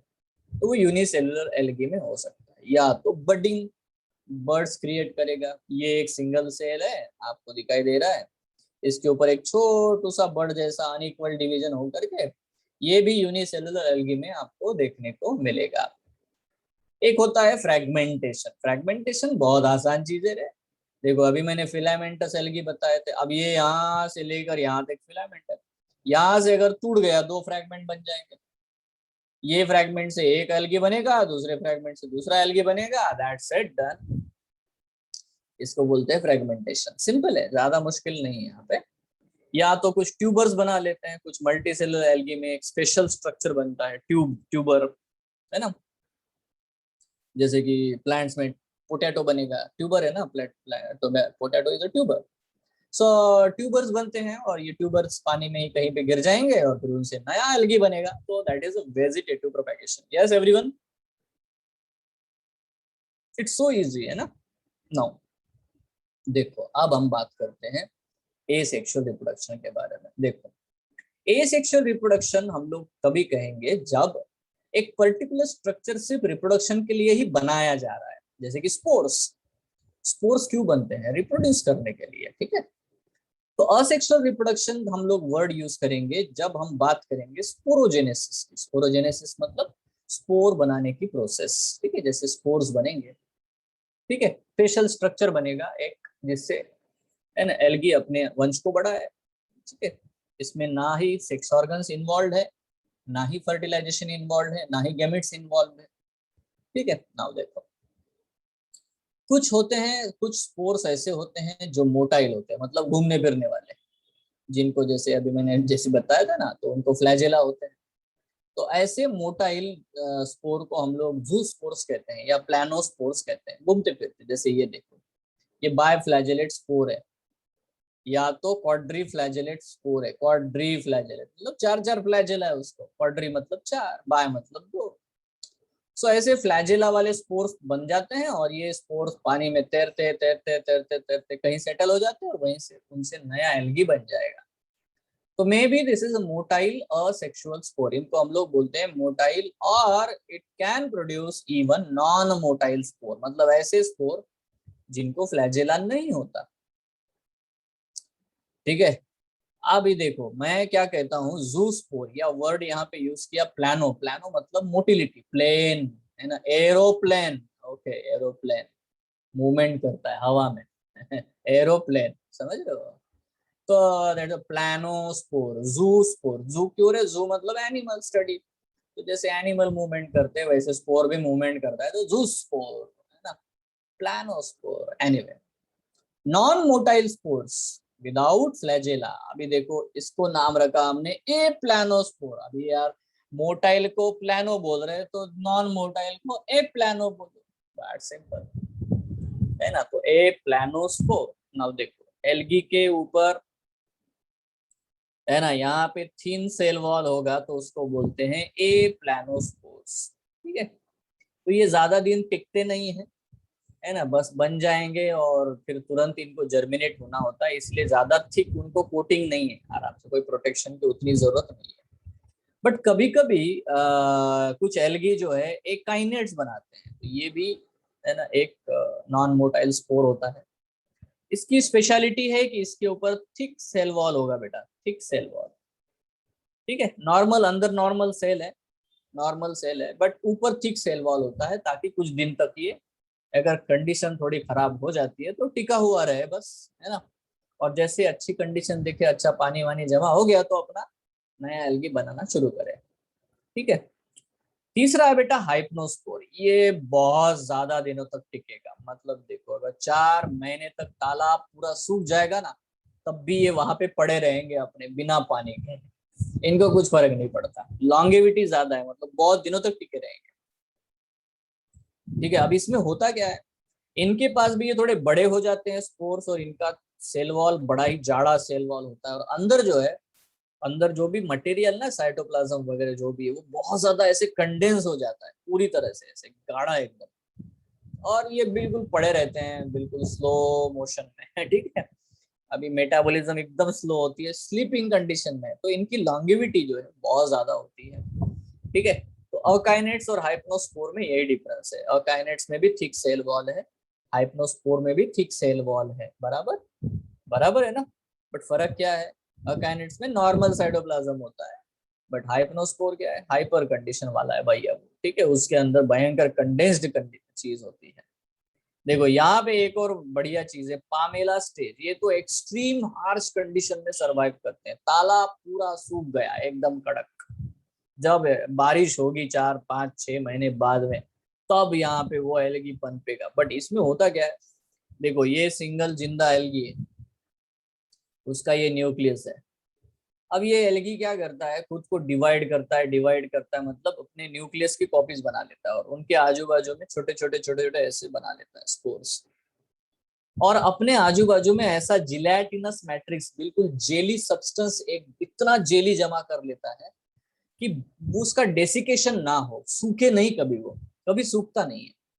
इवन वो जो स्पोर्स बनाता है ना अंदर बहुत सारे, उनके आजू बाजू, ये ब्लू कलर के मैंने बनाए हैं, उनके भी आजू बाजू में जेली लाइक सब्सटेंस जमा कर लेता है, ताकि ये एक्सट्रीम कितना भी गर्मी बढ़ जाए, कितना भी हो जाए, तब भी बेटा ये अपने आप को ड्राई होने से बचा लेगा। ठीक है, तो इसको बोलते हैं पामेला स्टेज। ठीक है, ये म्यूकस सब्सटेंस जमा कर लेगा, जिलेटिनस मैट्रिक्स जमा कर लेगा, सो है ना, दैट्स इट। तो ये है बेटा कुछ वेरिएशन। देखो आपकी एनसीईआरटी बस यही पॉइंट बताती है, अप्लैनोस्पोर, उसके आगे कुछ नहीं बोलता है। ये तो मैंने बता दिया एक्स्ट्रा है ना, चलो ये भी होता है वो भी होता है। तो ये रहा बेटा ए sexual reproduction in case of what the algae. Now obviously तीसरा टाइप क्या है रे रिप्रोडक्शन का, वो है सेक्सुअल रिप्रोडक्शन। देखो यार, कभी भी आपको सेक्सुअल रिप्रोडक्शन के बारे में समझना है तो उसके 3 पॉइंट होंगे, फर्स्ट सेकंड थर्ड, ये मैंने लास्ट इवन क्लास में बताया था आपको। ठीक है, क्या 3 पॉइंट होंगे, सबसे पहला काम क्या होना चाहिए, पहला काम है उसमें सेक्स ऑर्गन्स बनने चाहिए, male sex organ female sex organ बनने चाहिए। ठीक है, दूसरा वो सेक्स ऑर्गन्स में गैमेट्स बनाने चाहिए, मेल गैमेट फीमेल गैमेट्स बनाने चाहिए। ठीक है, और तीसरी प्रोसेस, वो गैमेट्स का फ्यूजन होना चाहिए, मतलब फर्टिलाइजेशन, सिनगेट, है ना, जिससे जाइगोट बनेगा। तो ये 3 स्टेप में बेटा सेक्सुअल रिप्रोडक्शन काम करता है। ठीक है, सेक्स ऑर्गन्स बनना, फिर गैमेट्स बनाना, फिर सिनगेट। ठीक है, ये क्लियर है? Yes everyone. Now point to be noted की, क्योंकि यार ये हैप्लॉइड होते हैं, बिल्कुल छोटे छोटे होते हैं यार, इस तरह से एल्गी, देखो ये हैप्लॉइड है, हैप्लॉइड हैप्लॉइड हैप्लॉइड हैप्लॉइड, इस तरह से। ठीक है, तो इनके ऊपर जो सेक्स ऑर्गन भी बनते हैं, जैसे ये बन गया top shape male sex organ, या ओवल शेप्ड फीमेल सेक्स। तो इनके जो फीमेल सेक्स ऑर्गन या मेल सेक्स ऑर्गन होते हैं, वो होते हैं यूनिसेलुलर, उनके ऊपर कोई कोटिंग नहीं होती, jacketless, they do not have any coating. ठीक है, सो बस एक सिंगल सेल है ना, बस सिंगल सेल, दैट्स इट, है ना। तो यहाँ पे आप देखोगे तो सेक्सुअल रिप्रोडक्शन के केस में आपको देखने को मिलेगा कि सेक्स ऑर्गन अगर बनते भी है तो वो यूनिसेलुलर होंगे और जैकेटलेस होंगे, दैट्स, ठीक है। नाउ अब देखो यार, इसमें 3 प्रकार है सेक्सुअल रिप्रोडक्शन में, मतलब जो सिंगैमी होती है वो कैसी होगी।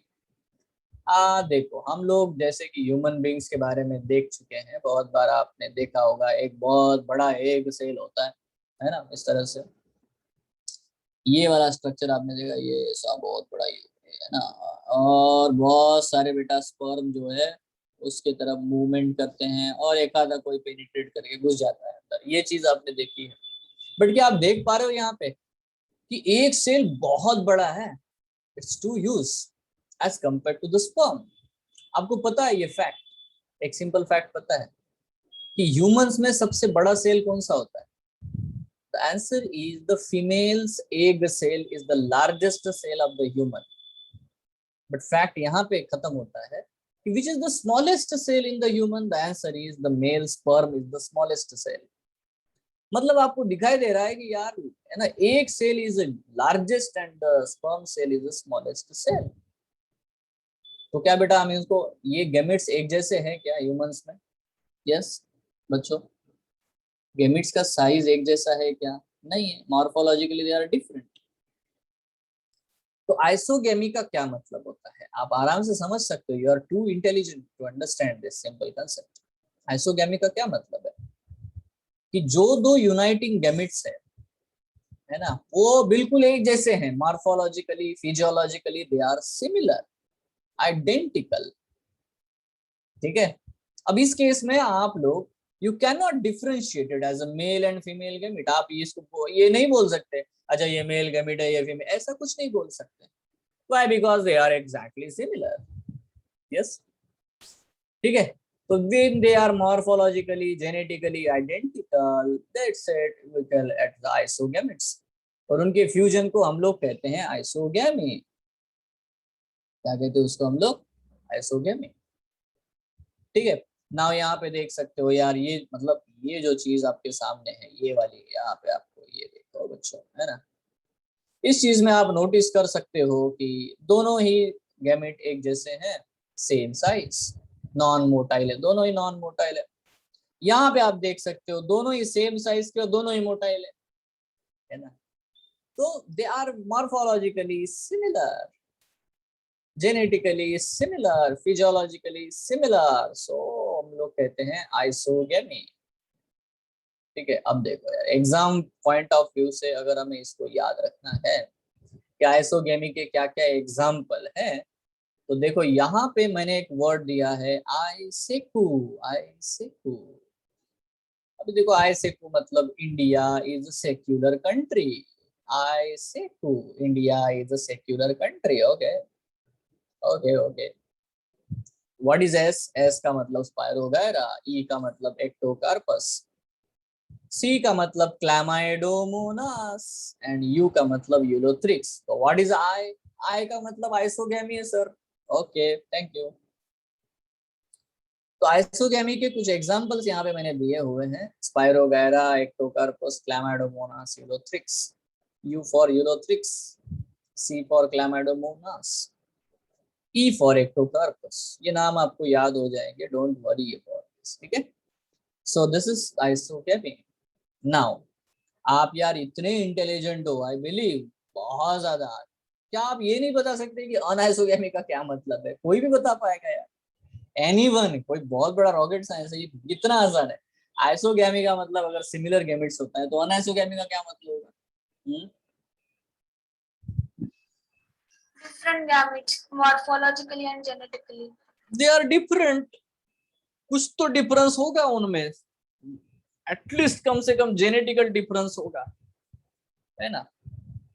The gametes are different, that's it anisogamy. जैसे कि यहाँ देखो, यहाँ पे देखो, यहाँ देखो मेरे प्यारे बच्चों, ये देखो, ये जो दोनों हैं आपको दिखाई दे रहा है यार, यार वो दोनों से है ना, मोटाइल नहीं है, नॉन मोटाइल है, बट साइज में डिफरेंस है। ये यहाँ देख सकते हो, दोनों साइज में सेम है, बट एक मोटाइल है, दूसरा नॉन मोटाइल है, दूसरी केस है। तो यहाँ पे हम लोग ऑब्वियसली बेटा डिफरेंशिएट कर पाते हैं, एक को मेल और एक को फीमेल गैमेट बोल पाते हैं, यस और नो, है ना। यहाँ पे देखो हम लोग है ना प्लस माइनस ट्रेन बोलते हैं, मेल फीमेल नहीं बोलते। आइसोगैमी यहाँ पे बोल सकते हैं। अभी आपके एनसीईआरटी ने नया एग्जाम्पल डाला है, वो है यूडोरिना। यूडोरिना अनआइसोगैमी का, या इवन क्लैमाइडोमोनास की स्पीसीज है, क्लैमाइडोमोनास ब्राउनी, क्लैमाइडोमोनास, इसमें अनआइसोगैमी देखने को मिलती है। डोंट यू सी कि क्लैमाइडोमोनास में आइसोगैमी भी होती है और क्लैमाइडोमोनास में अनआइसोगैमी भी होती है, अलग अलग स्पीसीज। ठीक है। नाउ है ना, नाउ आता है तीसरा टाइप। तीसरा टाइप क्या है? इसको बोलते हैं ऊगैमी। अब यार ऊगैमी एक्चुअली है तो अनआइसोगैमी, बट इसको बोलते हैं हम लोग एडवांस्ड अनआइसोगैमी, एडवांस्ड अनआइसोगैमी। ठीक है। एडवांस्ड अनआइसोगैमी है। नाउ देखो, एडवांस्ड अनआइसोगैमी का मतलब क्या है? देखो यहाँ कंडीशन अप्लाइड है। पहली कंडीशन है कि जो मेल गैमेट है वो छोटा होना चाहिए, स्मॉल और मोटाइल, जैसे ह्यूमंस में भी है। Sperm is very small and motile, yes और no? Sperm small and motile, है ना। So male gamete should be small and motile. ठीक है। दूसरी कंडीशन है कि female gamete should be large and static. Female gamete का साइज बहुत बड़ा होना चाहिए, वो स्टैटिक होना चाहिए, मतलब है ना, that gamete can not move. हाँ, उसको पुश करके इधर उधर धकेला जा सकता है, ठीक है, बट वो खुद से मूवमेंट नहीं कर सकता। ठीक है। So female gamete should be large and static. ठीक है। तो ये कंडीशन है। और तीसरी कंडीशन, फर्टिलाइजेशन मतलब syngamy must occur inside the female sex organ. Even human के केस में क्या होता है बेटा? ह्यूमंस के केस में क्या होता है? स्पर्म जो है वो फैलोपियन ट्यूब तक जाते हैं, बराबर है ना, फैलोपियन ट्यूब। और वहां जाके फर्टिलाइजेशन होता है। यस और नो? सिंपल। तो अगर ये 3 कंडीशंस फॉलो होती है तो ही बेटा उसे हम लोग क्या बोलते हैं, ऊगैमी कहते हैं। तब क्या कहते हैं उसको हम लोग, ऊगैमी कहते हैं। ठीक है। So in case of the plants also it happens, in case of the algae it also it happens. इनमें से कोई 2 भी कंडीशन फॉलो हो गई ना, मतलब ये 3 कंडीशन दी गई है, तब भी बेटा ऊगैमी है। It's called as the advanced अनाइसोगैमी।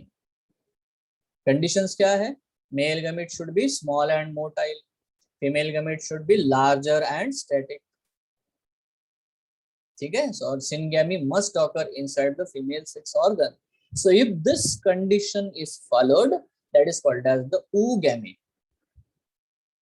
ठीक है। अभी यहाँ पे देखो, यहाँ पे देखो, यहाँ स्टेटमेंट दिया है मतलब ओ फॉर ऊगैमी, वीसा फेको, वीजा फेको, वीजा वीजा। ये देखो, ये ओबामा है, Obama is president of America. ठीक है ना? और बहुत से लोग हैं जो अमेरिका जाना चाहते बट वीजा मिलता नहीं, तो बोलते बेटा वीजा फेंको, मेरे को नहीं चाहिए, जाओ, नहीं देता तो मत जा। इस तरह से एटीट्यूड दिखाते हैं, मिलता नहीं है ना, अंगूर खट्टे हैं, ऐसा कुछ कुछ है ना। So remember this one, India is a secular country, but people want to move to the America, but Obama is not allowing visa, है ना? So वो बोलते हैं छोड़ना यार, है ना, क्या है, वीजा फेंको। So simply this story is there, you know। वहां जाके क्या करना चाहते हो? ब्राउनी खाना चाहते हो? ये ब्राउनी, यू नो, ब्राउनी खाया है कभी आप लोगों ने? यस, है ना? श्योर। सो देखो, यहाँ ये स्टोरी है, बट यहाँ आप ये याद रखो, वी का मतलब है वॉलवॉक्स। आपको अभी मैंने बताया था वॉलवॉक्स। वॉलवॉक्स क्या है बेटा? कॉलोनियल एल्गी, बराबर है, कॉलोनी बनाता है। सार्गेसम बहुत बड़ा होता है, फ्यूकस बहुत बड़ा होता है। मजेदार बात देखो, यहाँ पे एक स्पीसीज है क्लैमाइडोमोनास की, क्लैमाइडोमोनास कॉक्सीफेरा। दिख रहा है क्या? ठीक है, यहाँ पे देखो, है ना। सो क्लैमाइडोमोनास कॉक्सीफेरा आपको दिखाई दे रहा है, तो ये है visa phaco, you can remember.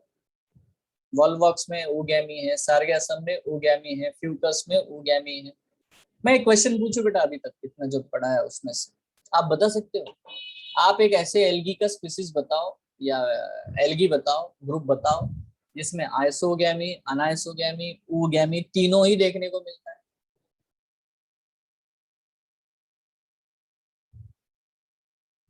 So Chlamydomonas. Yes, Chlamydomonas, क्योंकि देखो ऊगैमी में भी क्लैमाइडोमोनास लिखा हुआ है, अनाइसोगैमी में भी क्लैमाइडोमोनास लिखा हुआ है, और आइसोगैमी में भी क्लैमाइडोमोनास लिखा हुआ है। तो एटलीस्ट अगर आपको कुछ नहीं अभी तक, तो क्लैमाइडोमोनास तो पता हो गया। Can I ask you a single question प्यारे बच्चों? बेटा आप ऐसे एल्गी का नाम बता सकते हो आपके एनसीईआरटी से जो कॉलोनीज बनाता है?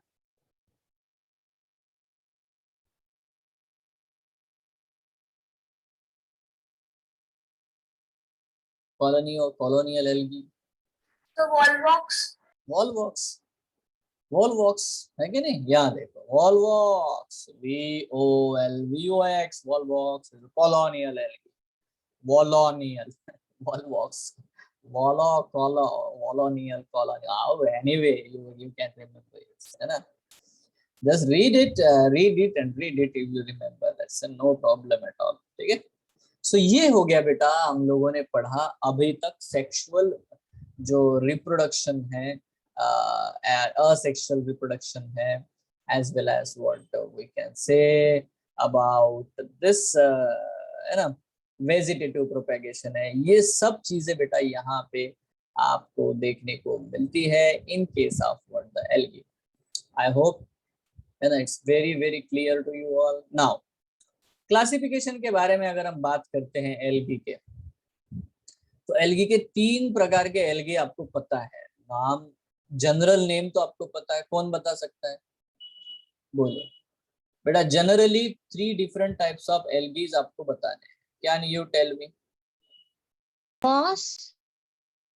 नाम, जनरल नाम बताओ। ग्रीन एल्गी, और कौन कौन से एल्गी है बताओ ना। Red, brown. Red, बस blue. बस हो गया, तो अगर हम एल्गी के क्लासिफिकेशन के बारे में बात करते हैं ना, just the classification of algae.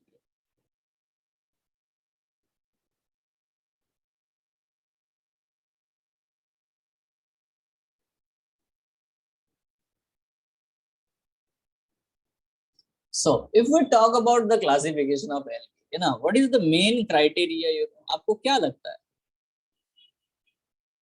देखो, सबसे पहला पॉइंट तो है, ये हमें पता होना चाहिए बेटा कि एल्गी क्या होते हैं. एल्गी आर फोटोसिंथेटिक, है ना. एल्गी कैसे बच्चों? फोटोसिंथेटिक होते हैं. ठीक है, ठीक है. हैव पिगमेंट्स, अलग अलग प्रकार के बेटा कलर पिगमेंट्स उनमें पाए जाते हैं. ठीक है, कौन कौन से पिगमेंट होते हैं? जैसे कि देखो, फॉर एग्जांपल क्लोरोफिल, है कि नहीं? क्लोरोफिल, ये पिगमेंट पाया जाता है ना. कैरोटिन पाया जाता है. ज़ैंथोफिल, ये जो है बेटा, ये सारी चीजें जो है अलग अलग प्रकार के फोटोसिंथेटिक पिगमेंट आपको एल्गी में देखने को मिलते हैं. You can see this type of the pigments. ठीक है, तो what is the main criteria? Mainly algae are classified on the basis of pigment. ठीक है, उनमें कौन सा पिगमेंट मौजूद है उसके हिसाब से बेटा हम लोग क्लासिफिकेशन करते हैं एल्गी का. ठीक है, तो क्या क्या क्लासिफिकेशन है, वी नो इट. पहला तो बेटा जिसको देखो हम लोग बोलते हैं, देखो ग्रीन एल्गी नंबर 1, उसको हम लोग कहते हैं क्लोरोफाइसी. अब ये जो क्लोरोफाइसी नाम का ग्रुप है, उसमें देखने को मिलता है क्लोरोफिल ए, क्लोरोफिल बी, ये पिगमेंट है. ठीक है, दूसरा जो है बच्चों फियोफाइसी. फियोफाइसी मतलब ब्राउन एल्गी. फियोफाइसी, फियोफाइसी में आपको देखने को मिलेगा chlorophyll A and chlorophyll C, है ना. And the third one is what? The rhodophyceae. Rhodophyceae, इसमें होता है बेटा chlorophyll A and chlorophyll D. तो क्या आपको एबीसीडी आती है? You know the ABCD alphabet? Yes, if you know the alphabet, है ना, you know the pigments also. किसी ने नोटिस किया क्या? है ना, chlorophyll A is common to all, बराबर है. All algae have the chlorophyll A, so it's common. A, then A B C D, simple हो गया, याद हो गया. 3 प्रकार के एल्गी यार, green algae, brown algae, red algae. Pigments कैसे हैं? Chlorophyll A, chlorophyll A, chlorophyll A, वो तो सब में कॉमन है.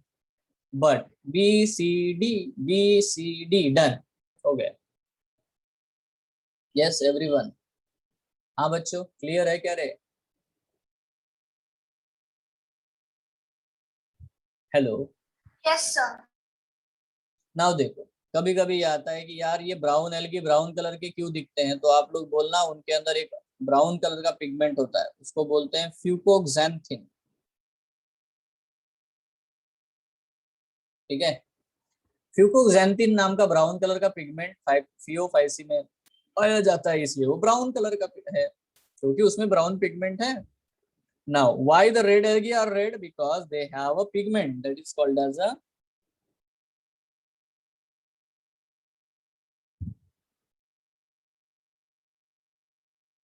फाइकोइरिथ्रिन. तो फाइकोइरिथ्रिन नाम का पिगमेंट उनमें पाया जाता है, जो कि रेड कलर का होता है, इसलिए वो रेड दिखाई देते हैं. सिंपल. ठीक है, बाकी क्योंकि क्लोरोफिल तो ग्रीन होंगे, येलोविश ग्रीन या ब्लूइश ग्रीन होते हैं, तो इसमें देखो ये क्लोरोफिल है और क्लोरोफिल बी है, तो ये ग्रीन दिखाई देगा. इसमें कोई स्पेशल पिगमेंट लिखने की जरूरत नहीं है. ठीक है, तो this is simply green algae, brown algae, red algae, simple. ठीक है, सो 2 क्वेश्चन आएंगे आपको. एक कि what is the basic main criteria for the classification of algae. आपका आंसर होगा basic main criteria for the classification of algae is, क्या होगा बेटा? फोटोसिंथेटिक पिगमेंट कौन सा है उसमें, है ना? The pigment present in it, that is the basic main idea for the classification. ठीक है, now why brown algae is brown, बताओ क्या है? क्वेश्चन आता है ब्राउन एल्गी ब्राउन क्यों है?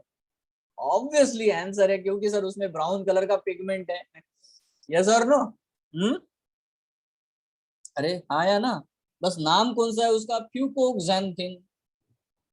अच्छा, why the red algae is red है सर? क्योंकि उसमें रेड कलर का पिगमेंट है। अच्छा, वो पिगमेंट का नाम क्या है? Phycoerythrin sir. Okay, erythrocyte, red blood cell. Okay, erythrin मतलब रेड होता है। Yes yes right. Yes everyone, clear है क्या? Yes, sir. मैंने मतलब क्वेश्चन बता दिए आपको कि क्या क्वेश्चंस आते हैं और उनके आंसर बहुत आसान होते हैं। Too easy, too much easy. Now अभी देखो वन बाय वन चीजें जो है, बाकी बहुत सारी चीजें हैं जैसे कि एल्गी के बारे में, मतलब एंटायर एल्गी। तो देखो नेक्स्ट क्लास में है ना, आपको मैं इस तरह से बता दूंगा कि आपको याद ही हो जाएंगे नाम सारे। ठीक है, तो हम कोशिश करेंगे, so you will remember things, no problem at all. ठीक है, तो कुछ एग्जाम्पल्स है, एग्जाम्पल्स हम लोगों को याद रखने हैं, क्लोरोफाइसी, फियोफाइसी, और कुछ कैरेक्टरिस्टिक है, और उसका एक प्रॉपर कंपैरेटिव चार्ट आपके एनसीईआरटी में दिया है। इसलिए आप बहुत आसानी से बेटा ये जो एल्गी है और फिर उनके सिग्निफिकेंस, मतलब ये क्या क्या काम के होते हैं, एल्गी का क्या यूज होता है, ठीक है, that is also we can learn. ठीक है, बट क्या है, अभी आपका इनिशियल टाइम है तो आप इतना झेल नहीं पाते हो, तो हम लोग क्या करते हैं, ठीक है, अभी हम लोग नेक्स्ट क्लास में एल्गी के बारे में पढ़ेंगे। ठीक है, और एल्गी हो भी जाता है तो ब्रायोफाइट में भी बारे में पढ़ेंगे। ठीक है, तो मैं ये चाहता हूं आप सबसे कि आज आप, अगर आपके पास एनसीईआरटी टेक्स्ट बुक है, ठीक है, if you have NCERT text book, ठीक है, so just go through the algae जो भी दिया है, समझना नहीं है, बस पढ़ना है, जस्ट रीड इट। ठीक है, if you read it and if you sit in the classroom in next class, just what will happen, you will remember everything as it is. Yes everyone, समझ रहे हो आप लोग, है ना? Yes, sir. अभी बिना पढ़े मैं आपको एक सिंपल बात बता देता हूँ, आप बाद में कितना भी रिवाइज करते हो ना, उससे बढ़िया क्या होता है पता है? अभी जैसे आपको पता है यार कि मैं एल्गी पढ़ाने वाला हूँ या ब्रायोफाइट, और आपको पता है कि हाँ मैं एनसीईआरटी या बोर्ड बुक से सारे पॉइंट्स कवर करूंगा, तो आपको करना कुछ नहीं है, आपको बस उससे पहले पढ़ के आना है। आप करके देखो, ये आपका आपका बिल्कुल जो ब्रेन है ना, एकदम साउंड काम करेगा, आपको समझ में अच्छा हो गए, yes I have read it. ठीक है, अब मैंने पहले ही पढ़ा है, तो बाद में आपको वो बहुत जल्दी ग्रास्प होता है, जब भी कुछ भी बताया जाता है आपको समझ में आता है, yes yes yes yes I can understand, I can understand. So right now देखो, क्लोरोफाइसी, फियोफाइसी, रोडोफाइसी जो है ना, इनके केस में जो ग्रीन एल्गी होते हैं, ठीक है, इनमें बेटा कुछ कैरेक्टरिस्टिक है, जैसे कि ये फ्रेश वाटर में भी पाए जाते हैं, मरीन वाटर में भी पाए जाते हैं, ब्रैकिश वाटर में भी पाए जाते हैं। Phaeophyceae, brown algae exclusively marine water में, मतलब ओशन में, खारे पानी में देखने को मिलते हैं। और रोडोफाइसी के केस में अगर हम लोग बात करें, तो ये बेटा, ये भी मोस्टली बेटा मरीन वाटर में ही मिलते हैं, बट सम एग्जांपल्स आपको फ्रेश वाटर में भी देखने को मिलेंगे। तो आपको डिफरेंस समझ में आया उसके हैबिटेट का? क्लोरोफाइसी क्या करता है, इसका चार्ट प्रॉपर बना हुआ है एनसीईआरटी में, वो चीज मैं आपको बता रहा हूँ क्लोरोफाइसी में क्या होता है। ठीक है, दूसरा एक वहां पे आपको एक और चीज देखने को मिलेगा, जैसे कि सेल वॉल वाला स्ट्रक्चर। देखो हम लोग जब एक सिंगल सेल को ड्रॉ करते हैं, तो प्लांट सेल के ऊपर सेल वॉल होती है, बराबर है? अब ये जो सेल वॉल होती है ना, ये सेल वॉल बना होता है बेटा सेलुलोज नाम के कंपोनेंट से। इस चीज से बना होता है, सेलुलोज नाम के कंपोनेंट से। तो सेलुलोज नाम के कंपोनेंट से, अभी देखो जब हम ग्रीन एल्गी के बारे में बात करते हैं, तो उसका जो सेल वॉल है वो सेलुलोज और पेक्टिन से बना होता है। ठीक है, it's made up of cellulose and pectin. But जब हम लोग इसके बारे में बात करेंगे, will talk about what this phaeophyceae, brown algae के बारे में जब बात करेंगे, तो उसका जो सेल वॉल है उसमें होता है बेटा सेलुलोज, और बाहर बाहर एक लेयर बनती है, दैट इज कॉल्ड एज, है ना, इनको हम लोग कहते हैं जैसे कि एल्जिन, है ना, एल्जिन। ठीक है, ये चीज अगर आप रेड एल्गी के बारे में बात करोगे, रेड एल्गी के केस में भी वही बात होती है, ध्यान से देख लो। इसमें भी इसका सेल वॉल है बेटा, सेलुलोज से बना हुआ, और बाहर बाहर बेटा ऐसा म्यूसिलेजिनस स्ट्रक्चर आपको देखने को मिलेगा, इसको बोलते हैं एगार। ठीक है, तो इस तरह से बेटा सेल वॉल में भी डिफरेंस है। तो आपको समझना है कि जब भी हम कॉम्पिटिटिव एग्जाम की तैयारी करते हैं तो हमें डिफरेंसेस पता होने चाहिए। अभी सेल वॉल में भी डिफरेंस है, तीनों के सेल वॉल में डिफरेंस है। इसका सेल वॉल सेलुलोज और पेक्टिन से बना हुआ, इसके सेल वॉल में सेलुलोज और एल्जिन है, इसके सेल वॉल में सेलुलोज और एगार है, ये। ठीक है, तो इस तरह से सादे डिफरेंसेस, तो ये डिफरेंसेस हम कंपैरेटिवली अकाउंट देखेंगे in the next class. Individual तीनों ग्रुप को पढ़ेंगे और फिर बेटा कंपैरेटिवली इनको हम लोग पढ़ेंगे, सो दैट आप लोगों को चीजें जो है एकदम से क्लियर हो जाएंगी, मतलब आपको वो ग्रास्प हो जाएगा। ठीक है, सेपरेट सेपरेट पढ़ने से थोड़ा सा है ना, मतलब कंपैरेटिवली याद रखने में थोड़ी दिक्कत होती है, अदरवाइज कंपैरेटिवली बहुत जल्दी से हमें ये सब चीजें याद रहती है। अगर आपको कोई डाउट है, कोई क्वेश्चन है, आप अभी फ्रीली पूछ सकते हो। यस, बोलो। Excuse me sir. हाँ बोलिए। सर सेक्सुअल रिप्रोडक्शन में जो सेक्स ऑर्गन वाला पॉइंट था उसमें यूनिसेलुलर और उसके बाद क्या लिखा हुआ था? जैकेटलेस, जैकेटलेस, उनके ऊपर कोई कोटिंग नहीं ना, because they are unicellular. Jacketless, they don't have any coating, no covering there, एक सिंगल सेल है, बस हो गया, खत्म। ठीक है, okay sir. Without covering is called jacketless. हाँ, विदाउट एनी स्टराइल कोटिंग। ठीक है, ओके सर। सर हाँ बोलिए। सर फाइटोजेनिक ट्री एक बार समझाओ ना।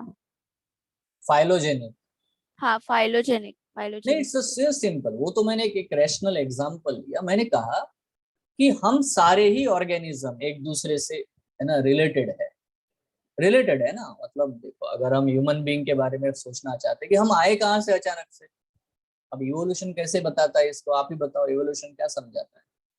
शायद 9th या 10th में कम से कम डार्विन के बारे में आपने सुना होगा, है ना। हाँ तो हम लोग ये मानते हैं कि हमारे कॉमन एंसेस्टर्स है ना, है कि नहीं। तो अगर हम उनको अरेंज करें ऑन द पेपर, है ना, मैंने लिखा बॉबून ये वो, और कोई एक एप लिखा ओल्ड वर्ल्ड मंकी, और उसको जोड़ दिया हमने, ये है कॉमन एंसेस्टर, इनसे हम आए हैं। तो ऐसे तो बेटा सारे ऑर्गेनिज्म कहीं ना कहीं एक दूसरे से कनेक्टेड है। ठीक है, जब हम उनको ऑन पेपर अरेंज करते हैं, like it will become a tree diagram, yes और नो। Okay yes. उसको ही हम लोग इवोल्यूशनरी स्टडी, हिस्ट्री को स्टडी करने को ही हम फाइलोजेनी कहते हैं। Study of evolutionary history is a phylogeny, and when you represent it, it's a phylogenetic tree. Yes, yes yes. very good. और कुछ?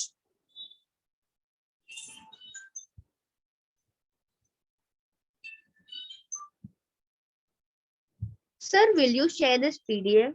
Yes, पिछली बार भी तो किया था शेयर मैंने। और सर अगर हमारे पास एनसीईआरटी नहीं है तो हम क्या करें? कुछ नहीं, बड़ा सिंपल है, आपके पास मोबाइल होगा तो आप सिर्फ गूगल में जाओ, क्रोम में एक्सटेंशन में डालो प्लांट किंगडम एनसीईआरटी पीडीएफ, तुरंत आ जाता है डाउनलोड होने के लिए, है ना। Yes, yes. हाँ, बहुत इजी है ना। आजकल बुक्स खरीदते, देखो अभी क्या होता है, आपका कंप्यूटर है तो बहुत ही आसान हो जाता है, थोड़ा रीडिंग के लिए अच्छा रहता है, यू कैन रीड इट, है ना, प्रॉपरली। जब तक एनसीईआरटी, देखो बुक्स है ना, बुक्स का रिप्लेसमेंट कुछ है नहीं। बुक्स में से जैसे हम पढ़ते ना, वैसे आप स्क्रीन के ऊपर नहीं पढ़ सकते, मतलब अंडरलाइन करना ये वो, है ना, उतनी हमें आदत तो हुई नहीं, कम से कम हमें, मुझे तो नहीं है भाई, बुक्स तो चाहिए है ना। अगर आपको है, because you are more advance than me, है ना, more recent generation, so maybe, but यार उतना फोकस नहीं हो पाता, बुक्स में से होता है। तो व्हाट यू हैव डू, अभी देखो अगर आपको एनसीईआरटी अभी तक नहीं मिली है तो you can just go through the what we can say a PDF copy. If you don't get it, I will provide it, no problem. Yes sir, no, पक्का। बाकी ये नोट्स आपको भेज दूंगा मैं, नो इशू, नो प्रॉब्लम। ठीक है। सो बच्चों, है ना, अगर आपके पास कोई डाउट नहीं है तो प्यारे बच्चों हम लोग एक काम करते हैं, आज यहाँ पे हम लोग शटर डाउन करते हैं, अपनी दुकान बंद करते हैं। ठीक है, नेक्स्ट टाइम मिलेंगे, है ना, आप पढ़ के आओ, एल्गी और ब्रायोफाइट दोनों ही आप एनसीईआरटी से पढ़ के आओ। ठीक है, तो तब तक के लिए बेटा thank you, have a nice day, enjoy. Sir I had a doubt. हाँ बोलो ना। सर ये फाइलोजेनेटिक और न्यूमेरिकल टैक्सोनॉमी, साइटोटैक्सोनॉमी, कीमोटैक्सोनॉमी, ये सब कुछ नेचुरल क्लासिफिकेशन के अंडर आएगा? नहीं, only natural classification and phylogenetic classification are natural. Okay sir.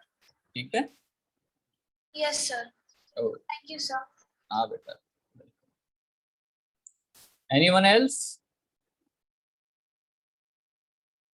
No? So thank you, bye bye, tata. Thank you sir.